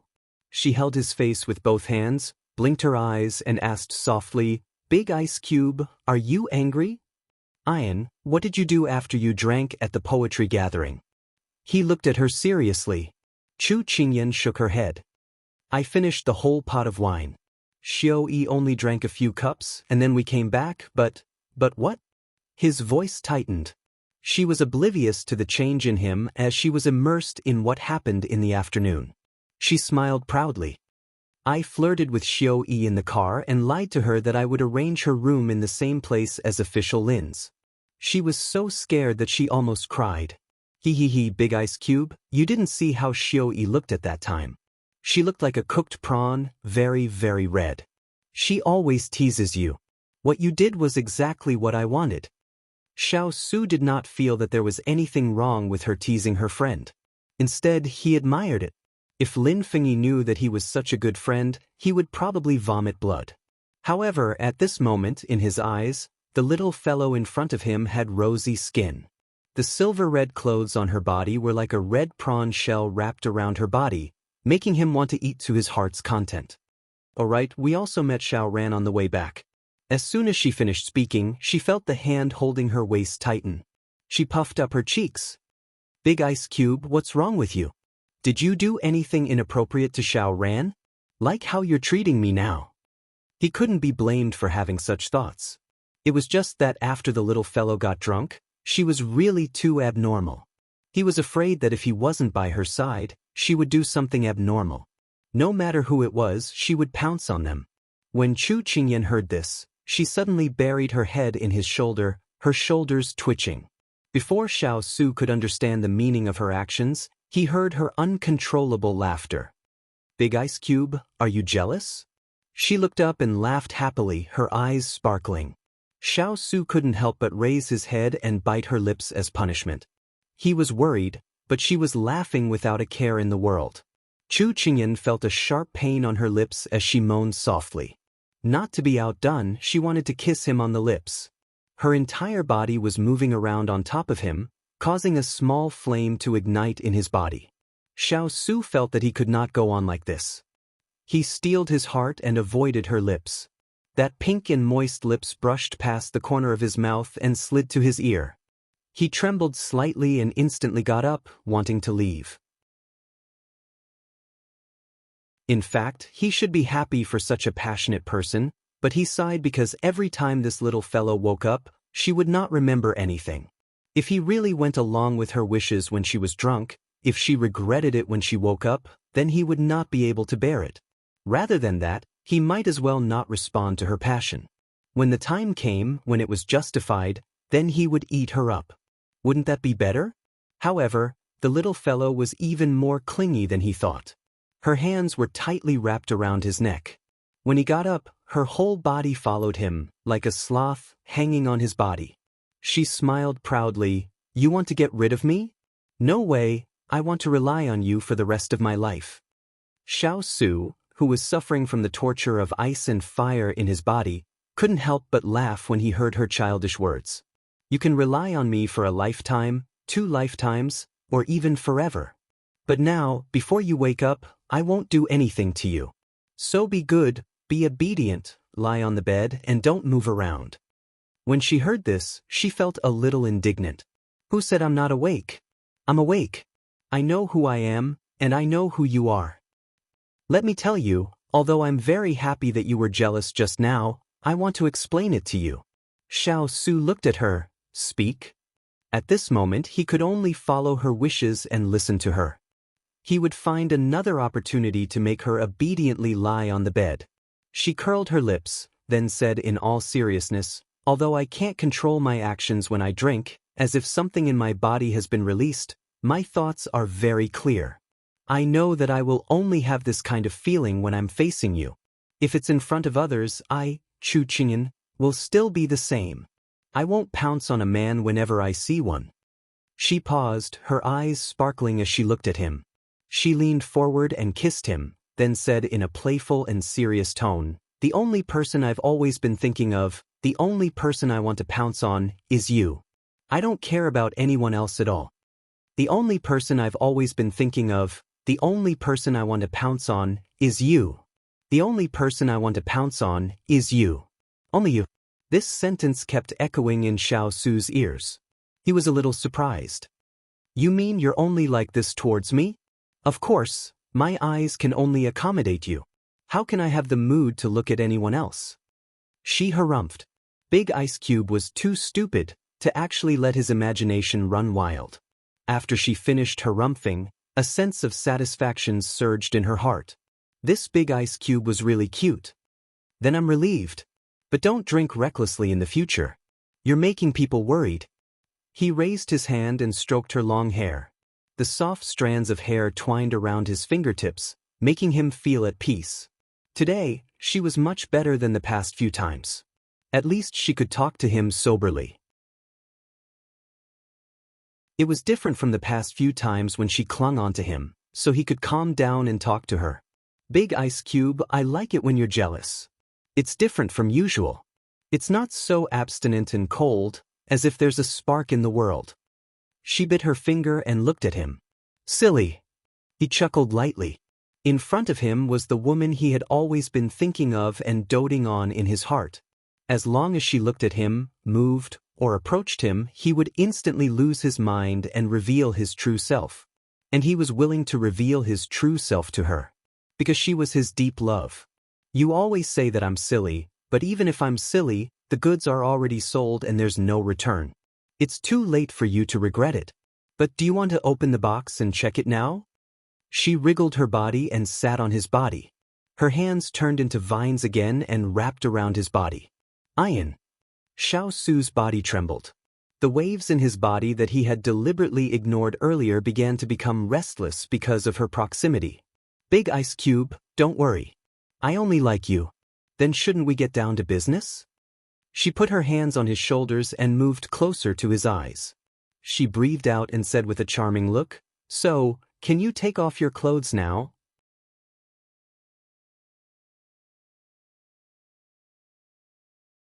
Chapter 1064. The little fellow's words made Xiao Su stunned on the spot. This was undoubtedly a sudden clap of thunder. Even if it was Xiao Su who commanded thousands of troops, he was still unable to regain his senses from those words. "Iron, you can't." He carried her up and prepared to place her on the bed to increase the distance between the two of them. But this little fellow was like a soft and boneless octopus, tightly wrapped around him, and he couldn't get her off. If he used too much strength, he was afraid that he would hurt her. Xiao Su couldn't bear to do so. In the end, he still thought of trying to persuade her. Be good and listen to me. Let go of me first and have a good sleep. When you're awake, I'll do whatever you want to do. How about that?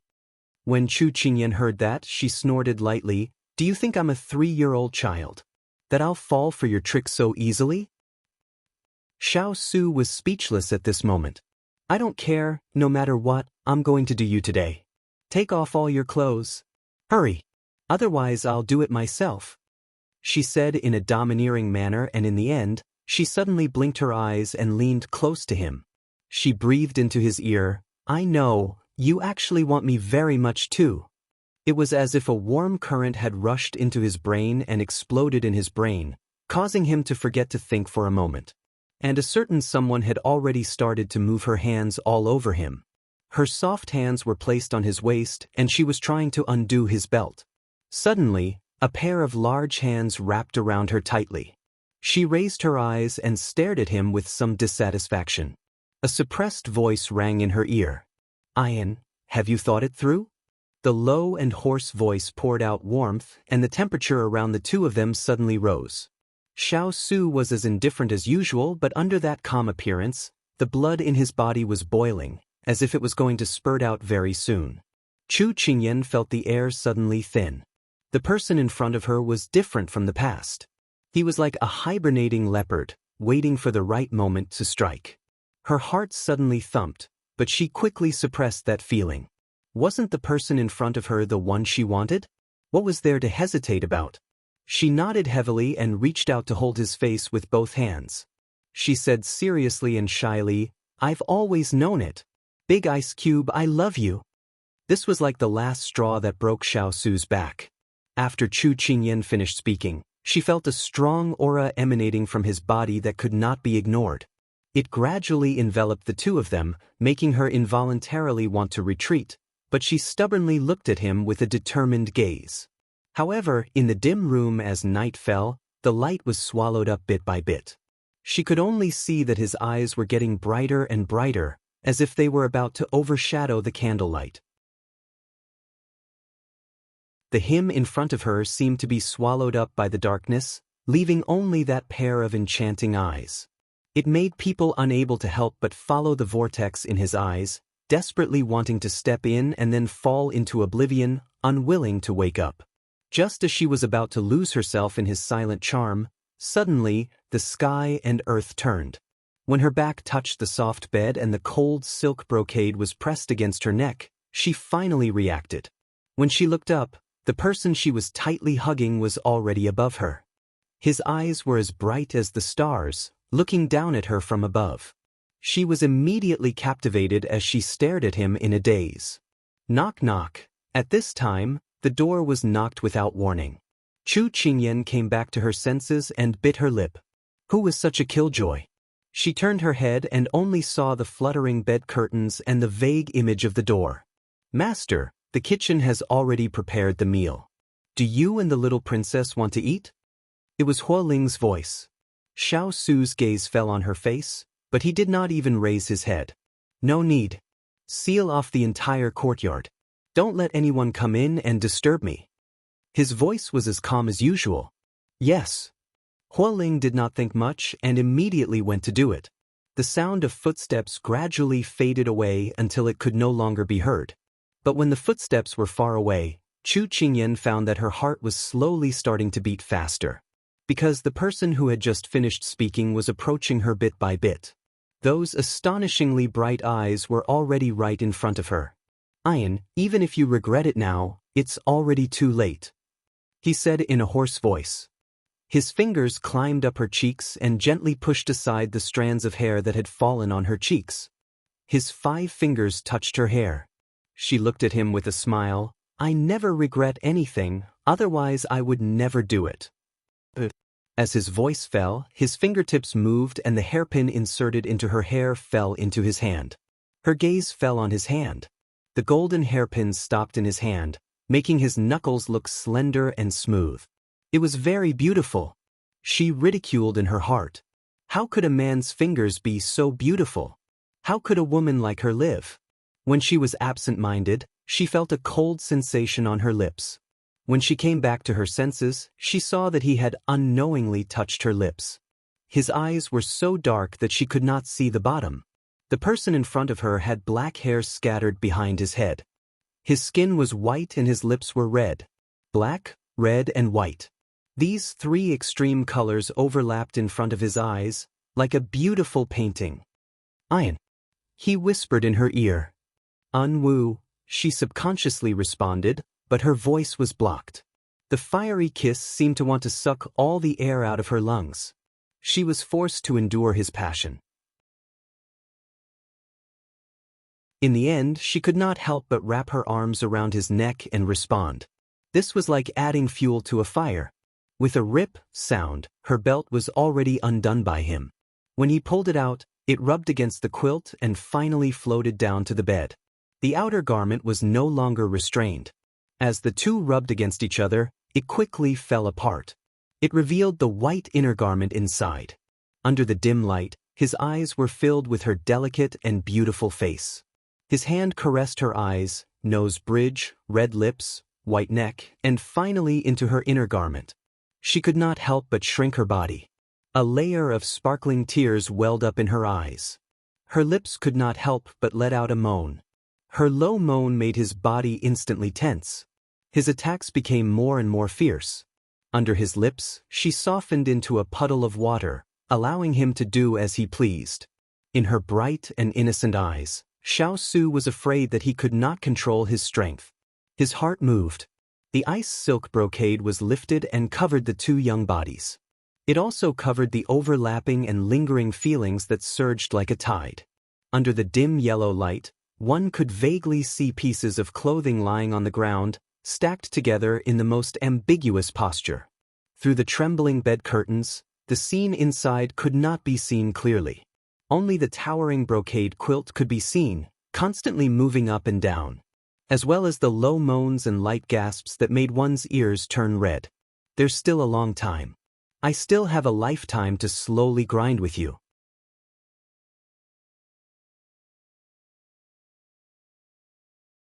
Chapter 1065. Summer nights were shorter than other seasons. The morning sun rose early, but set late. This was the so-called long days and short nights. However, spring nights were usually short. However, when a certain person woke up, he turned his head in a refreshed manner. His arm was a bit numb from the little fellow's pillow, but he did not plan on moving it away. He reached out and pulled her closer. At this time, Chu Qingyan was still in dreamland. When she felt the familiar scent, she automatically leaned against him. She reached out her hands to hug his waist and obediently buried her head in his chest. The close contact of their bodies made Xiao's body slightly stiffen. The early morning rush made him feel a bit of pain. He closed his eyes and forcefully suppressed the restlessness in his body. After calming down a bit, he opened his eyes and turned to face the person in his arms. He lowered his head and placed a light kiss on her forehead. He sighed in his heart. She really was a torturous little fellow. Thinking of the scene from last night, he couldn't help but smile bitterly. They had tossed around until late last night. He closed his eyes again and prepared to hug the person in his arms to catch up on sleep. There was no morning court today. He had an entire day to face the various scenes after the little fellow woke up. He curled his lips. He was looking forward to what kind of performance the little fellow would have when she woke up. But not long after, there was a knock on the door. "Master, His Majesty has an order for you to enter the palace." Turin was standing outside the door. These hidden guards all knew that the little princess had spent the night in their master's room. Originally, Huo Ling had wanted to report this news, but this brat had thrown the news to him. He said that he didn't want to cause trouble at this time and ran away. At this time, Turin braced himself and knocked on the door to report. Xiao suddenly opened his eyes. Ben Wang understands. He had to make a trip to the palace. Although he was reluctant, he still let go of the person in his arms and prepared to sit up. Chu Qingyan felt that he wanted to leave. She couldn't help but tighten her arms and hang on to him like a sloth. If it was a normal day, she would have already woken up with this little bit of movement. However, perhaps because the alcohol had not completely subsided, she was still acting like a little girl. Moreover, The person beside her was the person she trusted the most, so she lazed in bed and refused to wake up. Xiao Su hurriedly reached out to support her body, afraid that she would lose her balance and fall down. His movement was what she wanted, and she hummed in satisfaction. Xiao Su didn't know whether to laugh or cry, but in the end he still patiently coaxed, "I need to go to the palace. Be good and wait for me to come back." As soon as he finished speaking, he felt her hand loosen, but she was still in a state of deep sleep. He curled his lips and put her down. He got up and put on his clothes. After putting on his mask and getting dressed properly, he turned around and wrapped her in a brocade blanket. Then he carried her, pushed open the window and flew out. Using his qinggong, he sent her into her room. At this time, Xining, who was in the room, saw His Royal Highness flying in through the window. Although she was shocked, she immediately walked over. "Your Highness." Xiao Su put her down on the bed and turned around to ask, "Does everyone in the courtyard know that Ayan came back last night?" Last night, this servant told the people in the courtyard that Master was not feeling well and came back early to rest before you came back. If there is nothing important this morning, don't disturb her. No one should be suspicious. Last night, she and Jasper had been scared out of their wits. His Highness suddenly sent someone to tell them to make an illusion and pretend that Master was resting in her room. Although the two of them were inexperienced maidservants, they spent their days with women and were influenced by what they saw and heard. They knew what was going on and were quite happy for their master. After all, she and His Highness had already experienced so many things. It was normal for them to have a positive result. Xining and Jasper had been by her side for so long that their minds were no longer pedantic. When it came to matters between men and women, success came naturally. However, gossip was a fearful thing. Although Master and His Highness were engaged and had lived together for so many years and were already very close, they were still not officially married. They were afraid that bad rumors would spread, so the two of them immediately made a tight arrangement and put on a show to make everyone think that Master was staying in her own courtyard and did not go anywhere. Xiao Su nodded, "Very good. Go down and prepare to eat first. When Ayan wakes up, we can eat at any time." Xining acknowledged and immediately left the room. At this time, Xiao Su reached out to caress the little fellow on the bed who only had her head exposed. His gaze fell on her captivating red lips. They were like the first rays of the morning sun, the first dew of a jasper flower. It was so moving that he couldn't help but want to pluck them. And he did just that.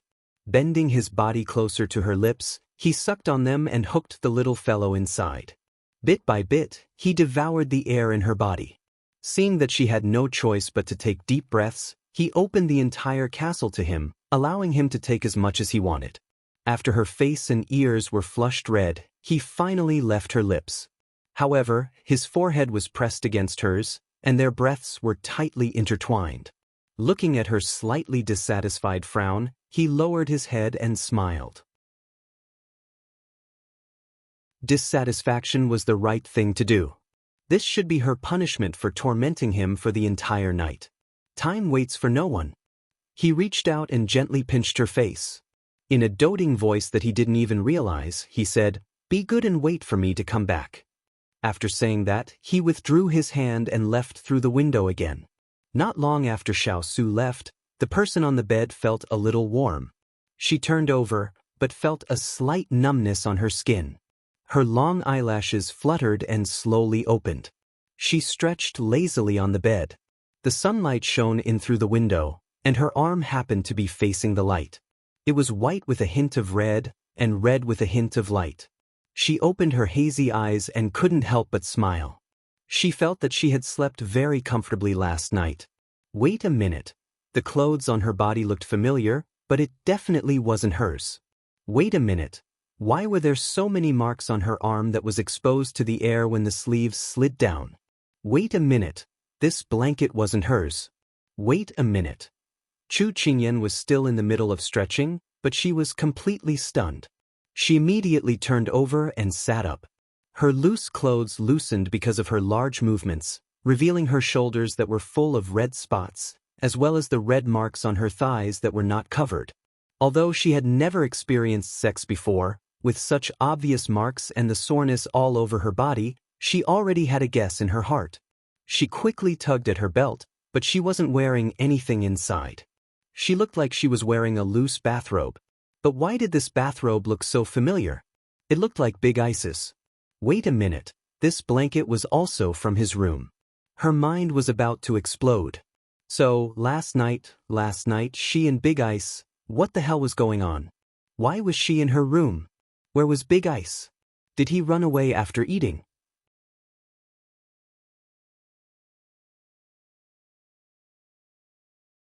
Chapter 1066. Questions came one after another. Her body was numb and sore from her large movements. She leaned against the bed, her mind blank. She woke up with a hangover and her mental strength was not very good. She rubbed her forehead and sat up. She bit her lip, embarrassed and gritting her teeth. She did not reject what happened before marriage, but where was he? Why wasn't he in front of her? This was too much. Could it be that he was really going to wipe his hands clean and then run away as quickly as possible? The more she thought about it, the more wronged she felt. At this moment, there was a knock on the door. Xining pushed the door open and entered, holding a light bowl of porridge and vegetables in her hands. Seeing that her master had woken up, Xining smiled and said, "Good morning, master." Chu Qingyan turned and waved at her. "Xining, come here." Xining put down the plate and walked over, but when she saw the ambiguous red marks under the loose male version of the shirt, she immediately blushed and lowered her eyes. "Master, what's the matter?" Chu Qingyan also noticed Xining's expression. Looking down at the pink skin exposed by the wide collar, she silently cursed the big ice cube in her heart as she pulled up the collar. Looking at the situation, Xining also knew something, otherwise she would not be surprised to see the abnormality on her body. Chu Qingyan blushed, then coughed softly. "I want to ask you something, tell me what you know. What happened after I drank yesterday?" It was not that she could not remember, but as long as she thought about it, her head would become dizzy. Wine was really not a good thing, her head was still hurting. "After you drank almost all the wine on the table, the poetry gathering was almost over, so we came back. Young Master Hua sent you to the gate and left with Lord Lin." Xining replied. "And then? What did I do?" Chu Qingyan coughed softly and asked unnaturally. "As soon as you came back, you were looking for His Highness. However, His Highness had not returned yet, so you went to His Highness's room. However, before you entered the room, Hong Yi offended you, so you taught her a lesson. After that, you entered the room." At this point, Xining seemed to have thought of something. She said, "Oh, by the way, His Highness also sent you back, but you asked him to go back first." Chu Qingyan rubbed her temples, trying to dispel the dizziness she was feeling. "What happened after that? When did His Highness come back? And then wasn't I in his room? Why are you in your own room?" She was sure that Xining knew what happened last night, so she didn't beat around the bush and asked directly. Anyway, Xining had been influenced by her. She had trained her to be more open-minded than ordinary women in ancient times. Thinking of this, she suddenly felt a little sorry for Jin Exing. Forget it. For him, this was also a blessing in the future. Xining carefully glanced at her master. She saw that other than her master's embarrassed expression, there was also an indescribable excitement. Although she didn't know what her master was thinking, she thought about it and reported truthfully. "Last night, you stayed in His Highness's room to wait for him to come back. You didn't let us in to serve you. Jasper was guarding outside. His Highness came back when the sun set and then? Chu Qingyan's heart thumped. She thought that what happened next was what she wanted to know. Xining swallowed and lowered her head even more. "Then, His Highness went into his room and never came out. That's not right. At night, he ordered us servants to pretend that you were in your own courtyard, so that no one would know that you spent the night in his room." Chu Qingyan leaned against the bed wall and gritted her teeth. So it was like that. After this stinky fellow finished eating, he still refused to admit it. But with the marks all over his body, how could he hide it? Stinky fellow, stinky fellow, stinky fellow. She kicked the blanket and rolled around on the bed. Xining's words were too difficult for her. She didn't dare to look at her master, but reason prevailed. Seeing her master like this, it was obvious that she didn't know what happened last night. She suddenly had some doubts. For her master's sake, she gathered her courage and asked, "Master, why didn't His Highness let anyone know that you spent the night in his room?"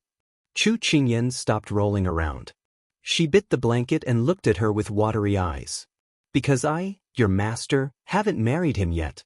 It's not proper to marry him." Woo-woo, stinky fellow, he ran away after eating. Xining suddenly understood and clapped her hands. So His Highness did it to protect master's reputation. This servant understands now. Understand my ass. She didn't care about her reputation at all. It was just a topic for other people to talk about. She just wanted to know what this stinky fellow's attitude was. "Where's His Highness? Let him come over. This lady wants to see him," she said through gritted teeth. Want her to be embarrassed like those girls who had been eaten? No way. Even if she couldn't remember what happened last night, since the big ice cube had eaten her, she couldn't run away. It wasn't like she didn't want to. Someone came from the palace this morning to ask His Highness to enter the palace. So early in the morning, His Highness sent you back and left the residence. Xining quickly replied. Entered the palace? Chu Qingyan's heart calmed down a little. It seemed like the big ice cube didn't want to see anyone on purpose. "Master, do you want to eat something first?" Xining saw that her expression had calmed down a lot and asked. She didn't know if it was because of the alcohol or the exercise they did last night, but she didn't have any strength and didn't feel hungry. She waved her hand. "No need, I want to continue sleeping. Don't let anyone disturb me." Although Xining wanted to persuade her to eat something, she saw her tired face and closed her mouth. She nodded and took the food away. When the door was closed again, Chu Qingyan laid down on the blankets. The loose clothes were stuck to her skin and were cold to the touch. Because the big ice cube's clothes were mostly made of ice silk, it was very comfortable. Not many people knew about this last night. So it seemed like the big ice cube had helped her change into these clothes. She guessed that he had even taken care of her bath. Thinking of this, her body heated up and she lightly patted her face. "What are you thinking about?" "I'll settle the score with him when I come back." "Settle what score?" He wasn't in front of her when he woke up after eating? But he did it for official business, so she couldn't blame him. But she couldn't just let it go like this. She wanted to settle the score. There was no need to ask so many questions. Anyway, she wanted to be willful. His exposed skin was covered in red marks, and there was not a single part of his body that was unscathed. It was enough to see how intense and crazy it was last night. So, even after being eaten clean, she was not allowed to make a scene. After she made up her mind, she started to roll around on the bed. It was so embarrassing. But why couldn't she remember anything at all? Don't think about it, don't think about it. Just thinking about it gives me a headache. I want to sleep. We'll talk about it when he wakes up.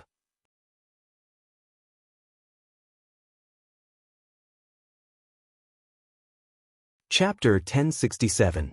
Very quickly, Chu Qingyan's energy was not good and she was about to fall asleep. At this time, Xiao Ran, who had been thinking about Chu Qingyan, came to the Wangfu. "Where's Qingyan? I came to see her." Xiao Ran knew that his imperial brother had entered the palace early in the morning, so he asked straightforwardly. The one in charge of receiving them was Steward White Tiger. Because he had experienced the little Wang Fei's methods and boldness, White Tiger was afraid of her. When he heard Xiao Ran's inquiry, he immediately sent people to the backyard to find her. But the person behind the servants was not the Chu Qingyan that Xiao Ran was anxiously waiting for, but Jasper. "Fourth Highness, my master's body is not well today, so you can play in the Wangfu. If there's anything, just tell Steward Bai and he will take care of it." Jasper stood in front of Xiao Ran and said respectfully. Xiao Ran was disappointed that he couldn't see Qingyan, but thinking that she was not well, he was worried. Is it because she drank too much wine yesterday? Jasper recalled her master's vigorous refusal and couldn't help lowering her eyes. Yes, usually His Highness doesn't let Master drink, so Master didn't control herself yesterday and drank too much.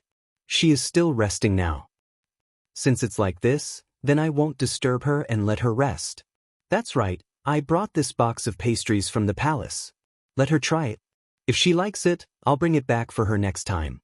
Saying this, Xiao took the box from the alley rain behind him and handed it to Jasper. Jasper took it with both hands and expressed her thanks. Since he couldn't see her, there was nothing to do. Xiao left with his people. Jasper Gunyang, is Wang Fei well? Do you need a doctor to come and see her? When Bai Yu turned to leave, Steward Bai on the side stopped her. It's nothing serious, she'll be fine after resting for a while. That's good. If there's anything, you can call this old servant at any time. Housekeeper Bai was extremely kind. Jasper nodded politely before leaving the guest room. At this time, it was already afternoon. Chu Qingyan woke up feeling refreshed after a good sleep. She raised her eyebrows when she saw Jasper coming in with a box in her hand. He's gone? She asked as she sat on the couch with her chin resting on her hand. Yes, these are the pastries that His Highness the Fourth Prince asked me to bring to you. He said that he brought them from the palace. Jasper reported. Chu Qingyan glanced at it lazily and said casually, "Put it aside. I'm not in the mood to eat now." The most important thing for her now was to wait for Big Ice Cube to come back. Otherwise, nothing could arouse her interest. Jasper obediently put the box on the table. At this time, Xining asked puzzledly, "Master, you have a good relationship with His Highness the Fourth Prince. Why don't you see him?" Chu Qingyan grabbed her hair. "I'm not in the mood to greet people now, and I don't have the energy. I'll talk to him next time." Xining nodded as if she understood. Jasper remembered what happened in the guest room and said in a relaxed tone, "Master, Steward Bai just told me that if you're still uncomfortable, I can ask him to find a doctor at any time. This subordinate feels that his attitude towards you has changed greatly." Xining also chimed in, That's right. I've noticed it too. Ever since Master taught those stewards a lesson, I feel that our status in the residence has also risen. No one dares to deliberately make things difficult for us. It's not like 5 years ago, when they dared to bully us. Chu Qingyan sneered. The reason is very simple. They think that I'm a soft persimmon, but they don't expect that I'm a hard nail. They have been pricked by me, so they have fear in their hearts. And the most important thing is His Highness's attitude. They don't dare to go against me. Behind me stands their lord. If they want to touch me, they have to think about their own weight. Now, they are afraid that I will find fault with them, because I already know all the accounts in their hands. So, they are thinking about how to make up for the loopholes in it. They are so anxious that they can't wait to tuck their tails between their legs. They don't have the time and energy to deal with me. Besides, what's the benefit of going against me? Now that the entire mansion is mine, they can't do anything to me. So right now, they can't wait to curry favor with you. No wonder so many stewards in the mansion are so courteous to me, a little maidservant. There are also a few old mothers who are so attentive to me when they see me. It seems that we have benefited from you. Xining clapped her hands and smiled. Chu Qingyan was amused by her words, but she still put on a stern face and said, although the people in the mansion are much more well-behaved now, we can't rule out some people with ulterior motives. So, you and Jasper should keep an eye on the people in the inner courtyard when you have time. The more people there are, the easier it is, just in case. Hearing their master's serious instructions, Xining and Jasper nodded seriously in response. After giving instructions, Chu Qingyan continued to lie limp on the bed, her face full of grief and indignation. Why wasn't the Big Ice Cube back yet? Her anger had been slowly worn away by waiting. So when Xiao Su came back in the evening, Chu Qingyan was still lying limp on the bed, not even having the strength to fight. I heard that you haven't eaten anything the entire day? Before Xiao Su came in, he had asked Jasper and Xining about the little fellow's situation today, but he didn't expect that she hadn't come out the entire day. He thought that she was shy early in the morning and didn't want to go out, so he found it funny and heartache. Chu Qingyan lazily raised her brows and glared at the stinky fellow in front of her who seemed to be proud of his success. She closed her eyes again and laid on her corpse. Ignoring him? Xiao Su smiled. His long arms scooped her up from the bed and placed her on his lap. He kissed her lips and said, "Get up and eat something." "I don't have the strength." She opened her eyes and looked at him angrily. She didn't notice that the collar of her clothes had loosened because of this tug, revealing her smooth and translucent skin. Xiao Su's gaze darkened. He then reached out to tidy her clothes and coaxed, "Then I'll ask them to bring the food in?" Chu Qingyan harumphed a few times and didn't give him a good look. Xiao Su didn't mind and ordered the servants to bring the food in. Soon, a small table was placed beside the bed, and dishes that looked and smelled delicious were placed on the table one by one. After Xining and Jasper served the food, they tactfully retreated and closed the door. They stood guard outside to prevent anyone from disturbing the time the two masters were spending together. Xiao Su passed the bowl to her. She harumphed. "I don't have the strength to hold the bowl. You want me to feed you?" Xiao Su smiled. She raised her brows and looked at him with a look that said, "Guess it yourself." Xiao Su couldn't help but laugh.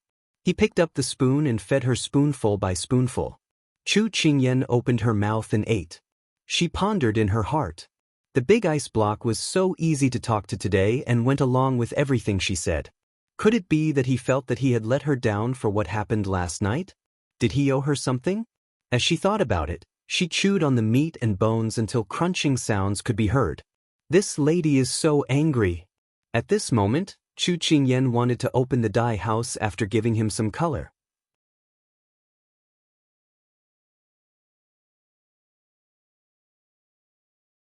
Chapter 1068. Xiao Su noticed her little emotions. Although he was a little confused, he felt that she had a little girl attitude that she did not usually have. The more he liked her, the more he indulged her. One ate slowly, while the other was more patient, slowly feeding her. The two of them did not speak. One ate, while the other fed. They did not feel awkward, but instead felt that there was a faint warmth in the air. Unknowingly, she had already eaten more than half a bowl. Her body had also recovered its strength. After taking a bite, she suddenly felt a conscience and vaguely said, "Do you want to eat a bite?" Hearing her voice, Xiao Su couldn't help but feel warmth in his heart. He smiled slightly. "I already ate when I was in the palace." So he had already eaten his fill before coming back to see her? She suddenly felt that waiting for him in the room for the entire day was a little silly. Her little temper flared up.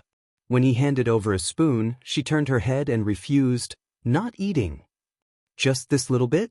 Xiao Su raised his eyebrows. "Just this little bit? I'm already full from anger." She slipped out of his embrace and crawled under the blanket. Lifting it, her entire body was tightly covered by the blanket. Seeing that there was only a silkworm cocoon left in front of him, Xiao Su put down the bowl and looked at her with an amused expression. "What are you angry about?"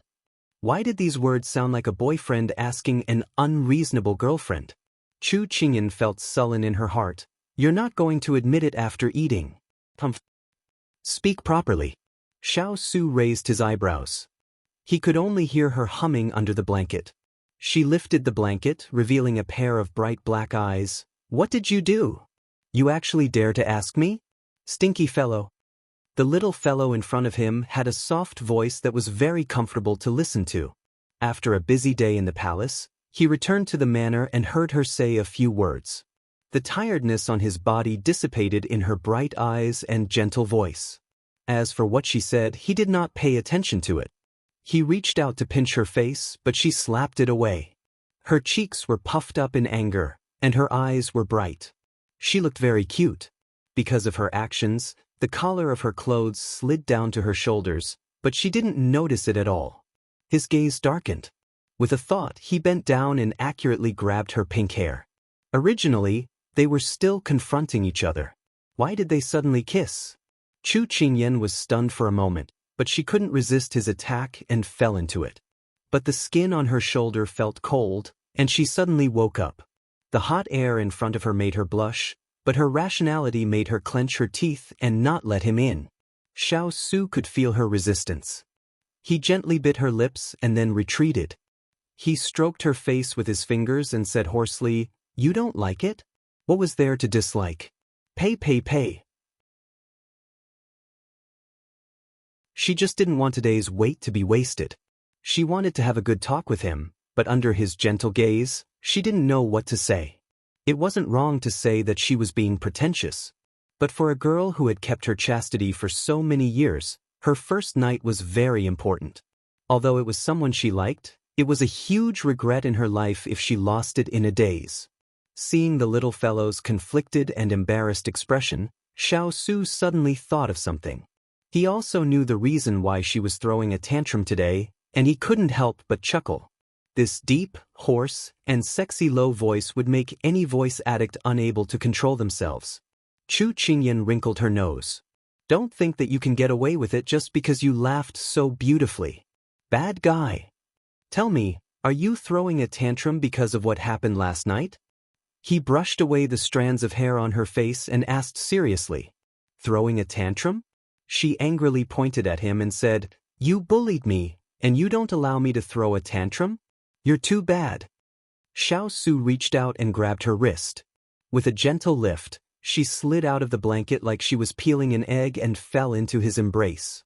The world spun, and when she opened her eyes again, she was already looking at him with a smile that wasn't a smile. Why do I feel that based on what happened last night, it was you who bullied me and not me who bullied you? He pressed his forehead against hers and said with a chuckle. Chu Qingyan's heart skipped a beat. What did he mean? Stop trying to fool me.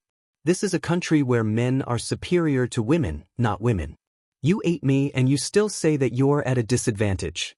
You're too much. Although she had a bad feeling in her heart, Chu Qingyan still snorted. So you're saying that you've forgotten what happened last night? It was a question and a certain tone. If I still remembered, I would still be asking you. It was her first night. If she couldn't remember, it would be a regret for the rest of her life. Although it was shameless to think like this, she wanted to remember every detail with the big ice cube. Xiao Su face-bombed. As expected. Do you believe that I didn't eat you last night? He looked into her eyes and didn't avoid discussing this topic with her. The two of them had even done the most intimate thing, so he didn't feel that he needed to be polite with her. Then what was with the marks on her body today? Xiao Su could see the hesitation in her eyes and chuckled. You might not believe it, but I wasn't the one who forced myself on you last night. Chu Qingyan was stunned. Did the big ice cube mean that he wasn't the one who forced himself on her last night, so she was the one who acted like a rogue? She followed his gaze and saw that her loose clothes were sticking to her body, as if she was really seducing him. She immediately pulled her clothes tightly and fell into a daze. What on earth happened after drinking last night? She couldn't help but think back. Just as she was thinking about it, the person in front of her suddenly approached her. Looks like I have to teach you a lesson. Chu Qingyan blinked. Why did she feel like gritting her teeth when she heard the big ice cube's words? What had she done? Just as she was in a daze, the person in front of her suddenly put her on the bed and walked to the door. Where are you going? Why did he leave just like that? Xiao Su stopped and turned to look at her. I'll clear the obstacles first. I'll reminisce with you later. With that, he pulled open the door and left. At that moment, Chu Qingyan was still immersed in what he had just said.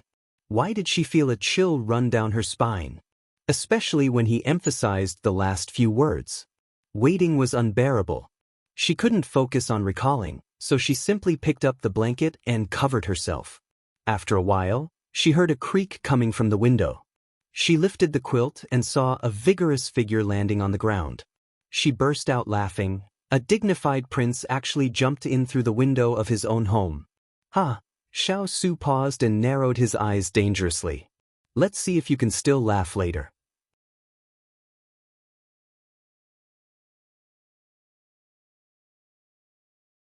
Chapter 1069. Chu Qingyan shivered slightly when she met the big ice cube's unusual gaze. Why did she feel that big ice was a bit dangerous? The person in the distance walked towards her slowly with a strong presence that couldn't be ignored. In the quiet room, there was only the sound of clothes rubbing against each other. She grabbed the corner of the blanket and wanted to retreat, but her pride didn't allow her to retreat. He was already in front of her. He leaned over and leaned his forehead against hers. Their noses were touching, and their lips were only inches away. They could touch if they turned around. There was almost no distance between them, so she couldn't help but open her eyes wide. "Are you ready?" A voice that was close to a whisper rang in her ears. She rarely heard him speak so softly, and it felt like her ears were about to get pregnant. She wanted to nod, but she suddenly realized something when she moved her neck. "Ready for what?" Xiao Su smiled, seeing how confused she was. "I'll help you recall what happened last night." Chu Qingyan pursed her lips and asked, "Do you really want to?" "I don't care. I'm just worried that you'll overthink things in the future. I don't want to see you fuming at me every day. I'm clearly the victim."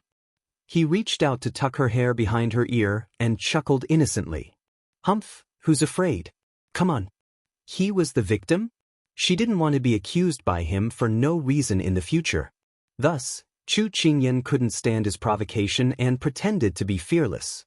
She didn't see the glint in his eyes when she said that, so she walked into his provocation step by step. She didn't know what Big Ice wanted to do at all. She subconsciously felt that what happened next might be beyond her imagination, but the arrow was already on the bow and had to be released. Xiao Su leaned close to her. She couldn't stand the pressure and slowly leaned back, but in the end her arms slipped and she fell into the blanket. When she opened her eyes, he placed his hands on either side of her and looked at her with bright eyes. "Do you still remember this position?" He said. "You pulled me onto the bed last night," Xiao Su explained patiently. Chu Qingyan's eyes widened. However, Xiao Su didn't give her time to recall. He lowered his head and kissed her lips, just like how she had described it last night. Xiao Su didn't forget to ask her, "Do you still remember this?" Her brain was about to short-circuit from his teasing, and she couldn't hear what he said at all. Their positions had switched, and he was lying on the bed while she was straddling him. Although she was on top of him, she was still in a daze. She couldn't believe that she would force herself on him like the ice block had said and done. Because she didn't believe it, she decided to block out the scene in front of her and recall what had happened last night. However, before she could think about it, a pair of hands had already appeared on her back. His presence made her tremble all over, and she didn't dare to lower her head to look at the person below. Big Ice Cube, last night did I really do so many different things?" She was too embarrassed to speak, but Xiao Su could see her hesitation and shyness from her words and expression.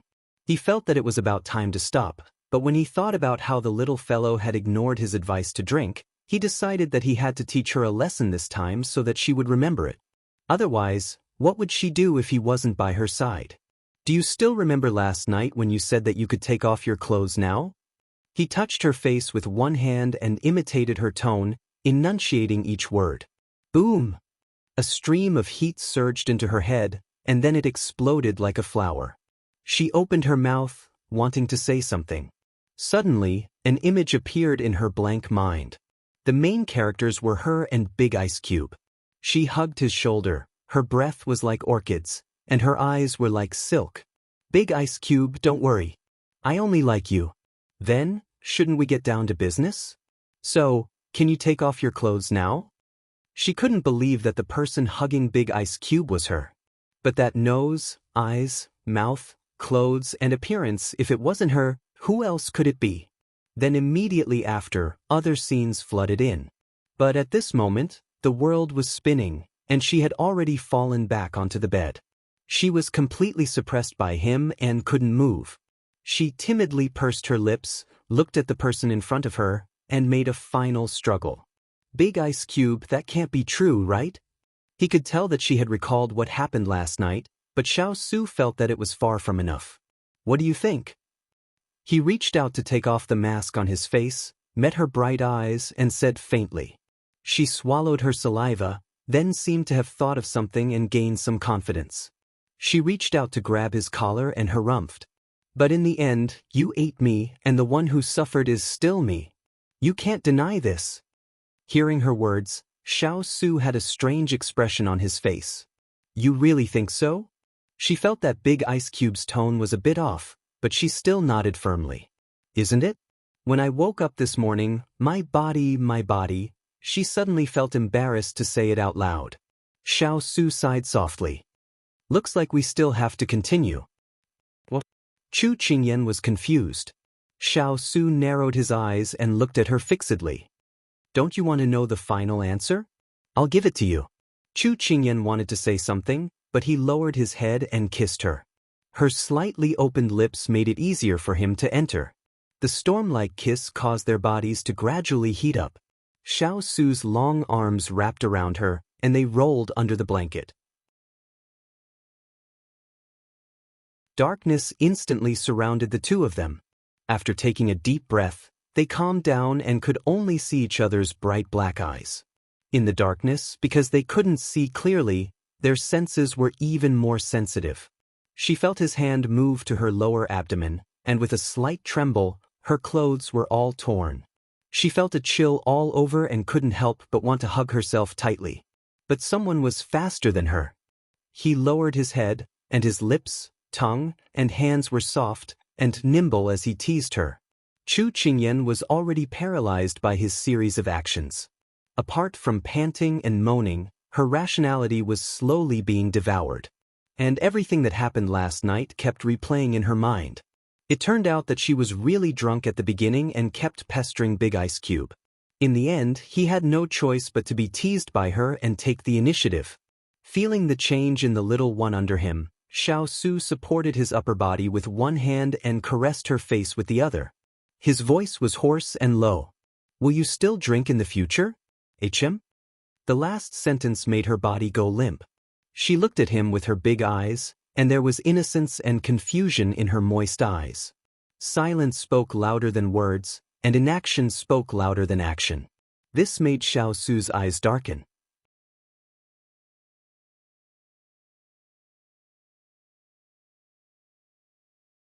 Chapter 1070. Chu Qingyan did not notice his strangeness as she pulled her lips in a wronged manner. How could I know that I wouldn't be like myself after drinking? You're also in the wrong. You clearly knew that I would be like this, but you didn't tell me. You only told me not to drink, and your attitude was so firm. According to my personality, I would secretly do it when you weren't around. It's a good thing that it didn't turn into a big mistake, otherwise what if I made you wear a green hat? Xiao Su realized that he was in the wrong for not telling the truth, but looking at her like this, she didn't seem to realize it. Especially the last sentence, it aroused his instincts.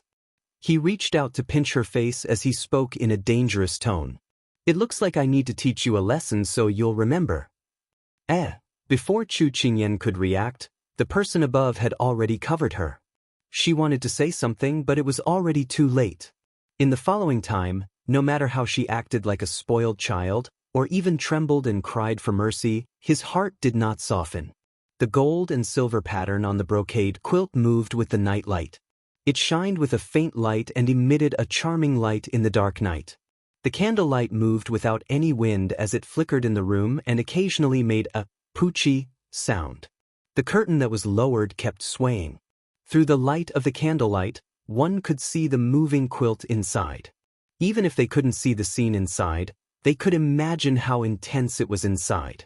Time slowly passed under the flickering candlelight. Slowly, the brocade quilt followed the curve and slowly slid down. It revealed a strong man's body as well as a sweaty body covered under it. Sweat drenched each other's cheeks and the black hair stuck to her face and forehead. It was like she had just been fished out of the water. Other than the long hair covering her body, all her clothes were gone. Xiao Su struggled to move his gaze away and only looked at her face. And she was being teased by him to the point of sobbing. Be good, don't cry. It's also hard for me to hold it in. He reached out to help her wipe her tears as his voice carried a trace of tenderness. Chu Qingyan glanced at his well-dressed appearance, while her hair was barely covering her body. She felt even more wronged and unfair. What right did she have to be in such a sorry state? She was even picked by him until she couldn't get up or down. He, on the other hand, was still well-dressed. He couldn't help but take her hand and give it a kiss. So I've raised a wolf cub. He didn't care about the pain in his hand at all as he chuckled and teased. Chu Qingyan flung his hand away and snorted. So we stopped here last night? Xiao Su did not hide it. Chu Qingyan exploded when she heard that. What's the difference between eating and not eating? Xiao. She couldn't say it out loud. He had touched what he shouldn't have touched, kissed what he shouldn't have kissed, and touched what he shouldn't have. What else did he want? Based on the situation last night, if I didn't put you down, you would have let me go, His hand was still on her waist, and as he spoke, he was rubbing it subconsciously. She suddenly went limp, and her eyes were watery, making Xiao Su's breath catch. He couldn't help but take a deep breath and lay down beside her. He was afraid that if he couldn't control himself later, his restraint last night and tonight would be in vain. Chu Qingyan knew that she was in the wrong. After all, she was the one who took the initiative first. Later on, she forgot after she sobered up, and that was why the big ice cube repeated last night. But no matter what, she was dissatisfied with their current situation, especially the evil fire that had been stirred up in her. She had nowhere to vent it now, and she wasn't stupid. She could feel that the big ice cube was enduring a lot of pain. She rolled her eyes and decided to give up her modesty for once when she was sober. Therefore, when Xiao Su was caught off guard, she flipped over and pressed herself against him. While he was surprised, she slowly straightened her back. Her hair fell down and covered her body. However, such a beautiful scene made people's hearts ripple with excitement. Ian, what are you doing? He thought that after this incident, she would be too shy to face anyone, but he didn't expect her to be so bold. It was as if she was looking at the drunkard last night. Chu Qingyan pursed her lips and glared at him. Why are you dressed properly and I'm not? Although I was the one who took the initiative last night, can you say that you didn't take advantage of me in the end? Xiao Su raised his eyebrows. What the little fellow said made sense. Inadvertently, his gaze fell on her fair and rosy skin, and he couldn't help but look away. After she finished speaking, she didn't care about his reaction. She reached out and began to pull off his belt and clothes. Xiao Su reached out to stop her, but she fiercely glared at him. In the end, he could only give up and let her go up and down until she didn't leave anything behind. In the end, the two of them were naked. She found that it wasn't that he didn't have any reaction, and it could be said that it was very strong. She was ashamed and depressed. Since we're already here, how can you still hold back? Xiao Su didn't want to be seen by her. At first, he was a bit embarrassed, but when he heard her words, he couldn't help but sigh. With the person I love in front of me, do you think I don't want to take advantage of her? But Ian, I cherish you, so I don't want to take you at this time. Do you understand? Hearing his words, her eyes were slightly moist, and her heart was incomparably moved. It's okay, I don't care about those empty formalities. I'm willing to give myself to you. When she said this, she didn't dare to look at him, but she gathered a lot of courage. To be able to make a girl say something like this, it was enough to see how much she cared about the person in front of her. Several complicated emotions flashed through Xiao Su's eyes. Shock, joy, moved, and finally love. He moved his lips, but in the end he didn't say anything. He reached out his long arm, pressed her down on the bed, and kissed her heavily. Their skin rubbed against each other, and the temperature suddenly rose. It felt like two balls of fire, constantly fusing together. But in the end he stopped. He hugged her and panted heavily, trying to calm down the passion at this time. Chu Qingyan's eyes were half closed. Her body was wet, but she also felt uncomfortable. Ian, let's wait a bit more. I don't want you to be hurt. His voice was low, but his tone was firm. She knew that he had his own considerations. Even if it was hard for him to hold back, he didn't want to take her. To her, this kind of cherishing, wasn't it a strong love for her? She reached out and wrapped her arms around him, nodding with her eyes closed. Xiao Su's lips held a smile, but his body was so stiff that he couldn't help but frown. It seemed like in the end, he was the one who reaped what he sowed. She also felt his body stiffen, so she raised her head and looked at him timidly. Then what are you going to do now? You can help me. He lowered his head and kissed the corner of her eye, his hot breath pouring into her ear. Her face instantly heated up. How can I help you? She stuttered. He didn't say anything, but pulled her hand down. Her face and ears instantly turned red, like a crayfish that had just been taken out of a steamer.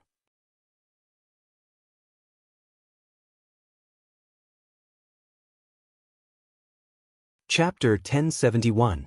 Clouds in the hair, golden hair ornaments, hibiscus canopy warmth spent the spring night. The candlelight burned out, and the first rays of dawn appeared. The dim yellow light was slowly replaced by white light. But the windows were tightly shut, and the bed under the canopy was still dark. The bed shook violently, and after a low growl, it finally quieted down. For the entire night, she felt as if her hand was about to break. Her entire body was limp on the bed, and she didn't even want to move. Sweat rolled down from her forehead, but Xiao Su didn't care. He reached out to touch her face, and pulled her into his arms with satisfaction. The summer was hot, and the ice in the room had mostly melted since no one came in to change it. The temperature had risen quite a bit, and the two of them were sticky and sweaty from the exercise just now. Hearing the uncomfortable moans of the person in his arms, Xiao Su sat up, carried her, and walked to the cubicle. At this time, Chu Qingyan was in a half-awake, half-asleep state. She didn't have the energy to ask him, so she let him go. There was a bathtub filled with clean water inside, and Xiao Su carefully put her in. The cold water wrapped around her body, and Chu Qingyan sighed comfortably. She was a little more awake, and although she knew what he was doing, she didn't have the energy to say anything to him. Xiao Su scooped up the water and carefully helped her wash. This was the first time that he had personally served her, and it was also the first time that she had been so obedient. He couldn't help but lighten his strength. By the time he had dried her and carried her again, she was already sound asleep. He put her back on the bed, covered her with the blanket, and touched her head. He kissed her lightly, then turned and returned to the cubicle. He used the water to do a simple wash, put on a set of clothes, and returned to the bed. Perhaps it was because she felt his presence suddenly disappear beside her, but she didn't sleep well. It wasn't until he lay down beside her again that she rolled into his embrace. She hugged him with both hands and pressed herself against him before she fell asleep peacefully. Xiao Su felt that she relied on him wholeheartedly, and his heart was warm. He pressed her head into his arms, closed his eyes, and felt at ease.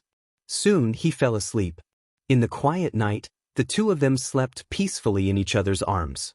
After a good night's sleep, when Chu Qingyan opened her eyes, it was already bright outside. She could clearly see the appearance of the person in front of her.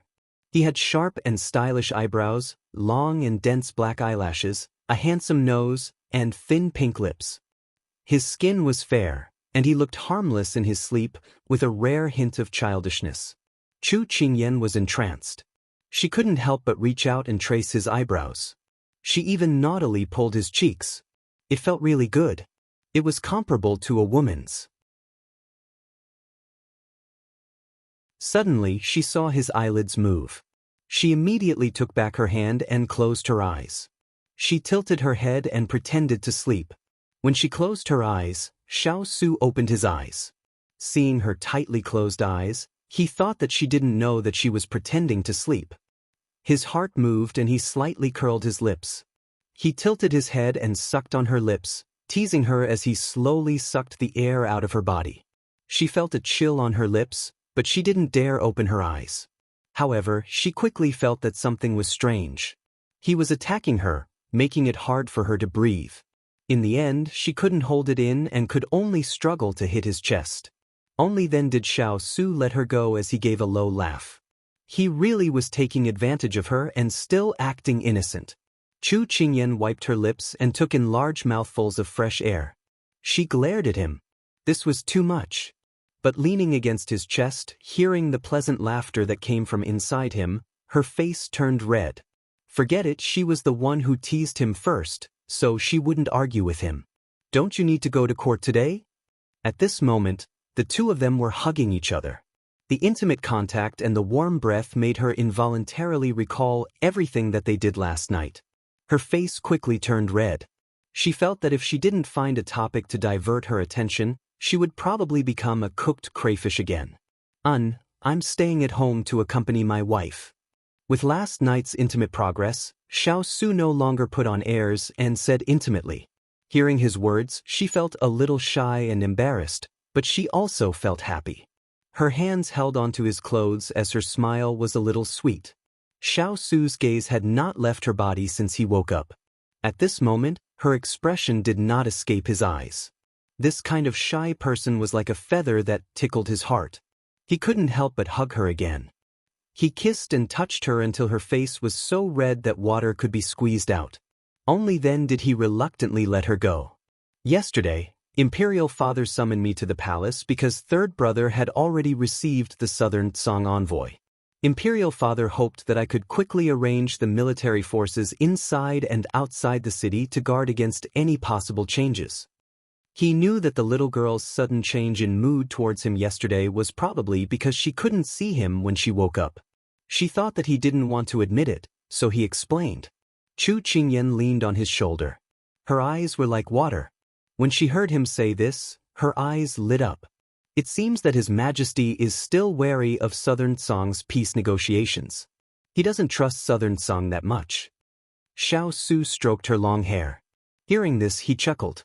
Imperial Father is a smart person.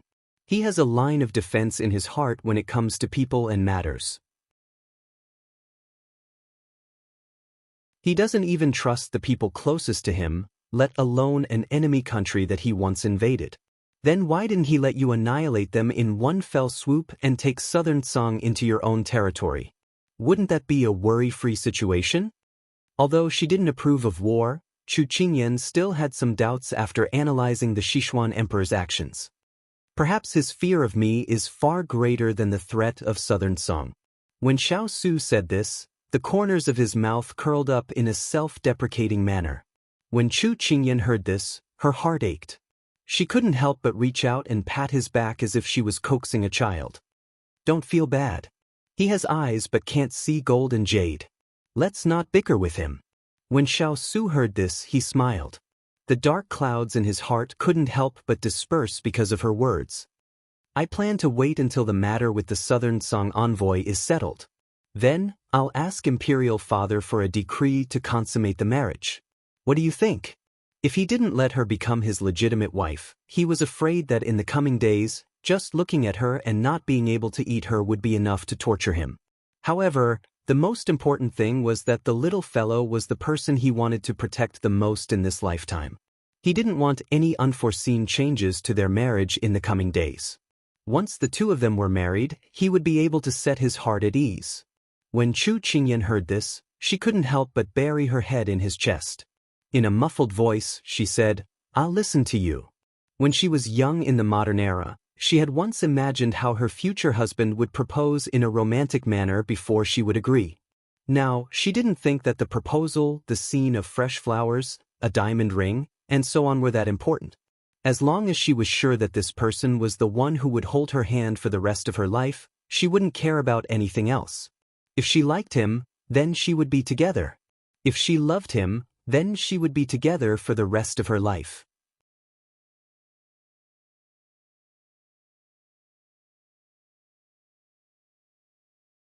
Chapter 1072.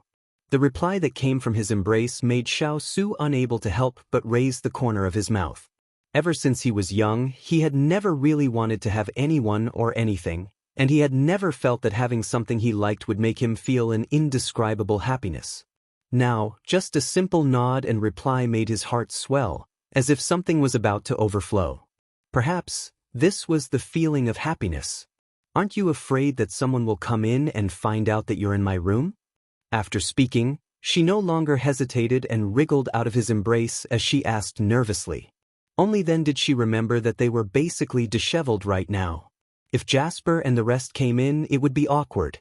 Xiao Su lightly tapped her nose. Don't you think that it's a bit late to worry about this problem? She didn't understand. As long as you don't go out today, no one will come in and disturb you.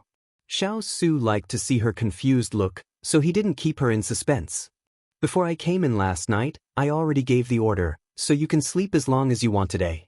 Chu Qingyan blinked, recalling the scene of him climbing through the window last night. So it was to cover up, so no one would know that he was in her room. It was no wonder that Xining and Jasper didn't wake her up even though it was already so late. So he had already taken care of it early in the morning. No wonder he was so fearless. The big ice cube was too sneaky. She reached out and pinched his waist to punish him. Xiao Su reached out to grab her wrist and said in a low voice, It's early in the morning. If you move around again, I can't guarantee what I will do. When these words came out, Chu Qingyan immediately settled down. Her hands were still sore and she didn't want to suffer anymore, so she obediently laid in his embrace. Once it was quiet, she couldn't help but yawn. Xiao Su once again pulled her into his embrace, patted her back and coaxed softly, "Sleep for a while more. I'll wake you up for lunch." They slept too late last night, so both of them were tired. She nodded and forgot what she wanted to say. She nestled in his embrace and slowly fell asleep. There was one thing he didn't tell the little fellow. If a marquis wanted to get married in the capital, the bride must be tested for her chastity by a nanny sent by the palace. If he wanted to be together with the little fellow as soon as possible, this procedure was indispensable. That was why he repeatedly chose to restrain himself at the last minute. He didn't want the little fellow to bear those rumors that she shouldn't have. He endured it for a while to avoid future worries. He was willing to give the little fellow the respect and understanding she deserved.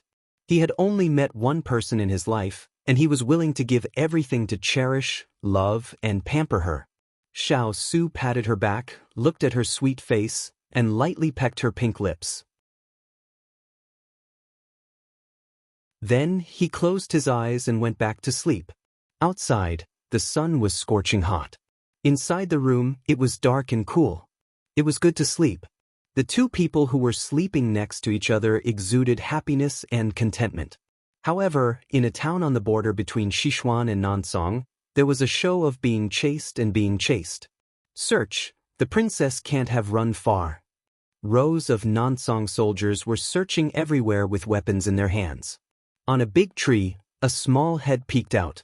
Seeing a group of soldiers coming from afar, she immediately shrunk her neck and used the dense branches and leaves to hide herself. Soon, the soldiers passed by below and didn't discover her existence. She let out a sigh of relief and prepared to spend a few days on the tree. In any case, she had brought enough rations. When they couldn't find her and left, she would be able to rest easy. Just as she hugged the tree trunk and prepared to take a nap, she suddenly felt her body go cold. Then she heard a rustling sound. She had a bad premonition and slowly turned her head to look at the source of the sound. She exploded. Ah, a snake! She lost her head out of fear. Her hands loosened and she fell from above. It's over. Falling from such a high place, even if she wasn't paralyzed, she would have broken bones. Heavens, however, just as she was about to bear the pain of falling, she unexpectedly didn't feel any pain. Instead, she felt her body being embraced by a warm and soft embrace. Xiao had just met up with the Nansong envoy group yesterday. However, the Nansong envoy group was very perfunctory with him. Until now, he hadn't sat down to talk with them. Today, he found out that the reason why they avoided him was because their princess was missing. This was a very embarrassing matter, causing them to delay time again. After knowing the reason, Xiao didn't care. In any case, no matter how much trouble they caused, they still had to hand over a princess. If they couldn't find her, they could just send another one over.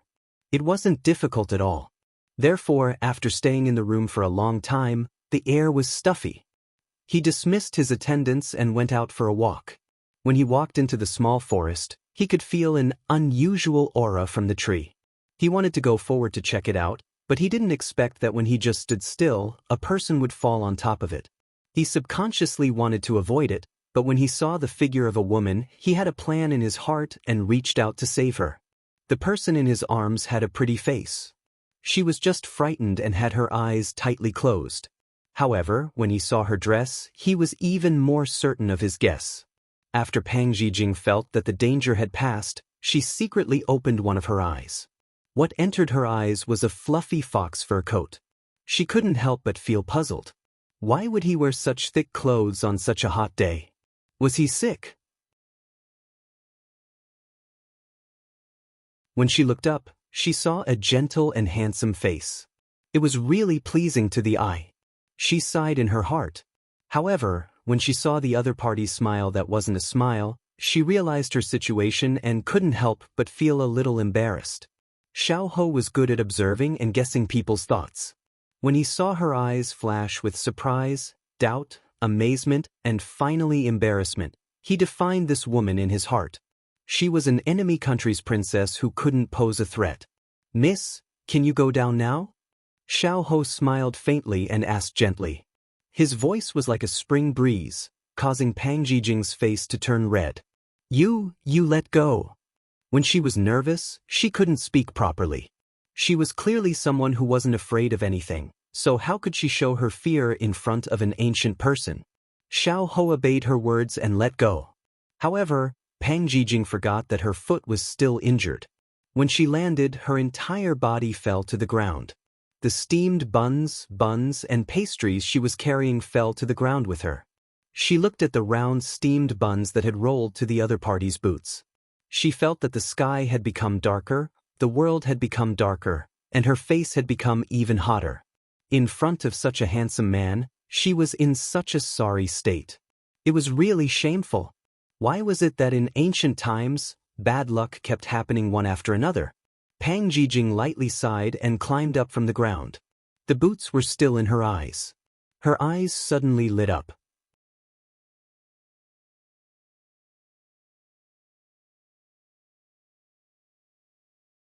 Chapter 1073.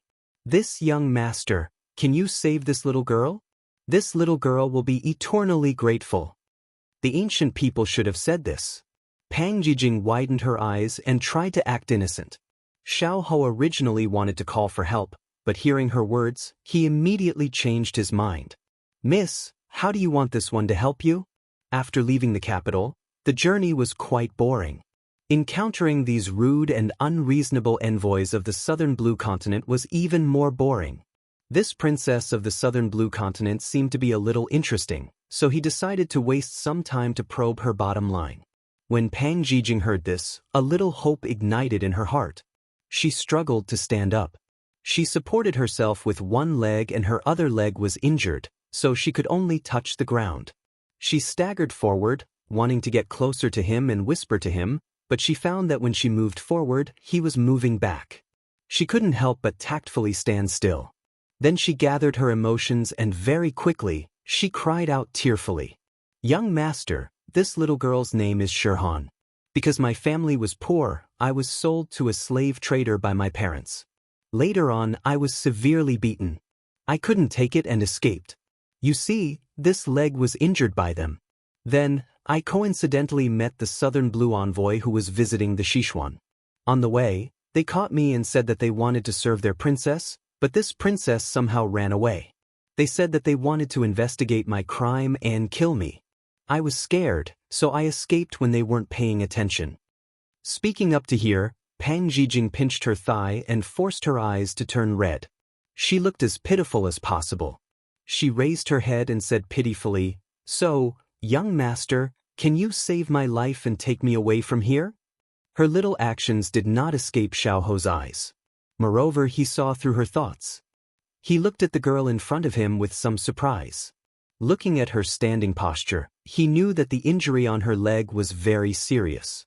However, she was still able to analyze the pros and cons in this situation and fabricate a reason for him to take her away.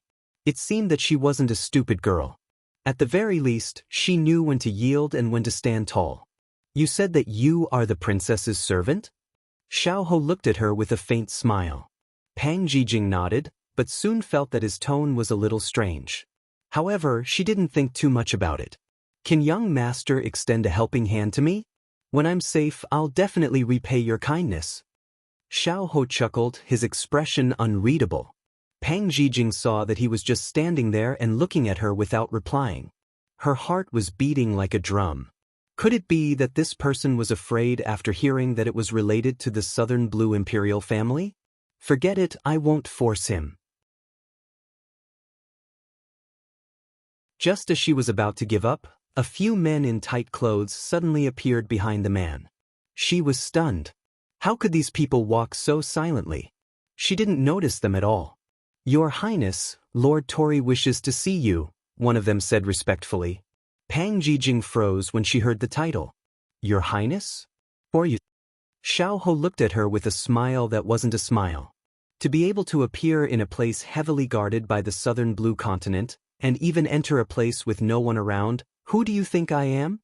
She suddenly remembered that these 2 days should be the time when Sichuan Kingdom would send people to pick her up.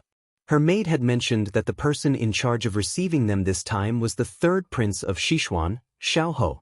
"You're Xiao?" She blurted out. "How dare you? How dare you call our highness by his name?" The man who spoke just now stepped forward and said sternly. Xiao raised his hand and dismissed his subordinate. His voice was still gentle as he said, "So, do you think I'll agree to your request for help? Your highness." When he called out her name, Pang Jijing felt as if the entire sky had collapsed. She had escaped with great difficulty, but unfortunately, she had encountered the archenemy of the southern blue continent. She swallowed her saliva and made a final struggle. "I don't know what you're talking about. Since you're busy, I won't disturb you any longer. The green hills will no longer flow, and the green waters will always flow." She turned around and wanted to leave. However, at this moment, a group of people heard the commotion and quickly surrounded them. When they saw Xiao, they immediately saluted. "This general greets your highness, the third prince." When Xiao raised his hand and had them rise, the leader of the southern blue soldiers saw the person standing under the tree. He said in surprise, "Your highness, so you're here. You've made this general look for you. It's over. I really can't leave this time." Pang Jijing turned around and waved her hand at the soldier. She chuckled and said, "It's a good night with a full moon. It's suitable for a stroll. The doctor said that exercise can help with the recovery of injuries, so I came out by myself. I hope I didn't cause any trouble for you?" The soldier's eyes twitched. Lord Tory was so angry that he almost wanted to punish all the guards according to military law. However, when it came to the princess, it was an understatement. Xiao quietly observed the conversation from the side. He was a little surprised by Pang Jijing's attitude, but he quickly regained his calm. "I was rude just now. Please forgive me, your highness." He bowed slightly. Aside from Pang Jijing, no one else knew what had just happened. The southern blue soldiers thought that it was Xiao who had helped them find the princess, saving them from Lord Tory's wrath. As such, they felt grateful towards him. Pang Jijing was the only one who couldn't speak of the bitterness in her heart. She could only fiercely glare at him. "This person actually tricked me and delayed my departure. It seems like he already knew my identity. He just didn't say anything and watched me act like a clown in front of him. This is too much." However, at this moment, she couldn't do anything to him. She could only secretly glare at him. If it wasn't for him, she would have already escaped. If she had the chance, she definitely wouldn't forgive him. Xiao sensed her angry glare. However, he didn't put her in his eyes. With an indifferent expression, he said to the southern blue soldiers, "This prince still has matters to attend to. I'll take my leave first. Goodbye." Xiao nodded at Pang Jijing. Then he slowly disappeared into the lush greenery. The southern blue soldiers couldn't help but sigh. Sure enough, he was the famous prince of Sichuan country. His words and actions were elegant and gentle, making people feel as if they were bathed in a spring breeze. Pang Jijing, who was standing to the side, glared at his back. After he left, Pang Jijing looked at the dried rations by her feet and felt a little regretful. These were the rations she had saved from the past few days. Unfortunately, they were all dirty. Just as she was about to withdraw her gaze and accept her fate, she saw something from the corner of her eyes. She couldn't help but turn around. She saw a dead snake lying under the tree with a leaf stuck in its head. Below it was a pool of blood. Wasn't this the snake she saw on the tree? Her whole body trembled. She couldn't help but look in the direction Xiao left. When did this person make a move? Just now, it was just the two of them. Yet they had quietly dealt with it. Too frightening. She suddenly touched her neck, imagining that the leaf had pierced her body. She suddenly shivered. Forget it. A good woman doesn't fight with a man. She decided to let him go this time and not bicker with him.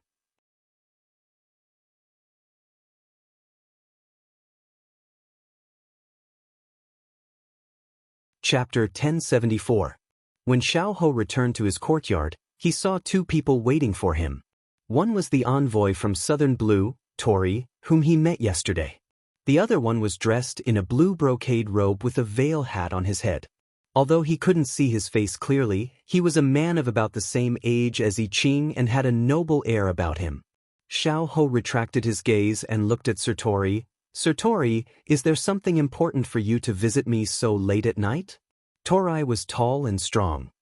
He stood in front of the gentle Xiao Ho and said with a strong voice, "Someone wants to see the third prince. May I have a word with you?" Faced with Tori's righteous and unfriendly tone, Xiao Ho's expression didn't change at all. "Sir Tori, please." At this time, the arrogant Tori turned around and bowed to invite the mysterious man in blue. The mysterious man entered the room first with his hands behind his back. Tori followed him eagerly. Xiao Ho's subordinate said angrily, "Your Highness, these people are too much." Xiao Ho raised his hand and chuckled, "It's okay. You wait outside. I'll see what they are up to." After entering the room, the servants served tea. Xiao Ho sat down on the main seat and glanced at Tori, who was sitting below the mysterious man. He thought of something and said calmly, "Sir Tori, you said someone wants to see me. Is it this young master in blue?" Tori nodded proudly. At this time, the mysterious man who was sitting quietly suddenly took off his veil hat and revealed his angular face.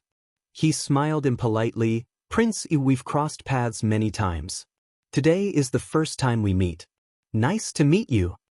The man in front of him was tall and majestic. His eyes were sharp and his whole body exuded the condescending aura of a ruler. He gave Xiao Ho a warning. However, Xiao Ho remained unmoved. His features were gentle, and his expression was calm. He was like a harmless, noble young master. Even though the other party did not reveal his identity, Xiao Ho had guessed his origins from the beginning. "It's my honor to be able to meet with your highness." Pang Huang frowned subtly. It turned out that this person had already seen through his identity. "Prince I is indeed intelligent. You know who I am at first glance. I admire you." Xiao Ho smiled. "A few days ago, I received news that the Crown Prince was secretly following the envoy team. Today, I saw Lord Tori's attitude towards you and the Crown Prince's unconcealable noble aura, so I guessed it. I'm not smart, but I'm good at observation." Xiao Ho's words were undoubtedly a gesture of sincerity. He was telling Pang Huang that his people had already grasped the movements of the Southern Heavenly Envoy group before they had arrived. Although it was uncomfortable to be monitored, Pang Huang didn't take it to heart since the other party was his partner. "Since Prince I is being so frank, I won't beat around the bush with you anymore. This time, I came with the group of envoys to meet with you and discuss the next step of the plan." Xiao Ho paused for a moment, then said, "How did your highness know that I would be the one to receive you?" Pang Huang raised his eyebrows and looked at him.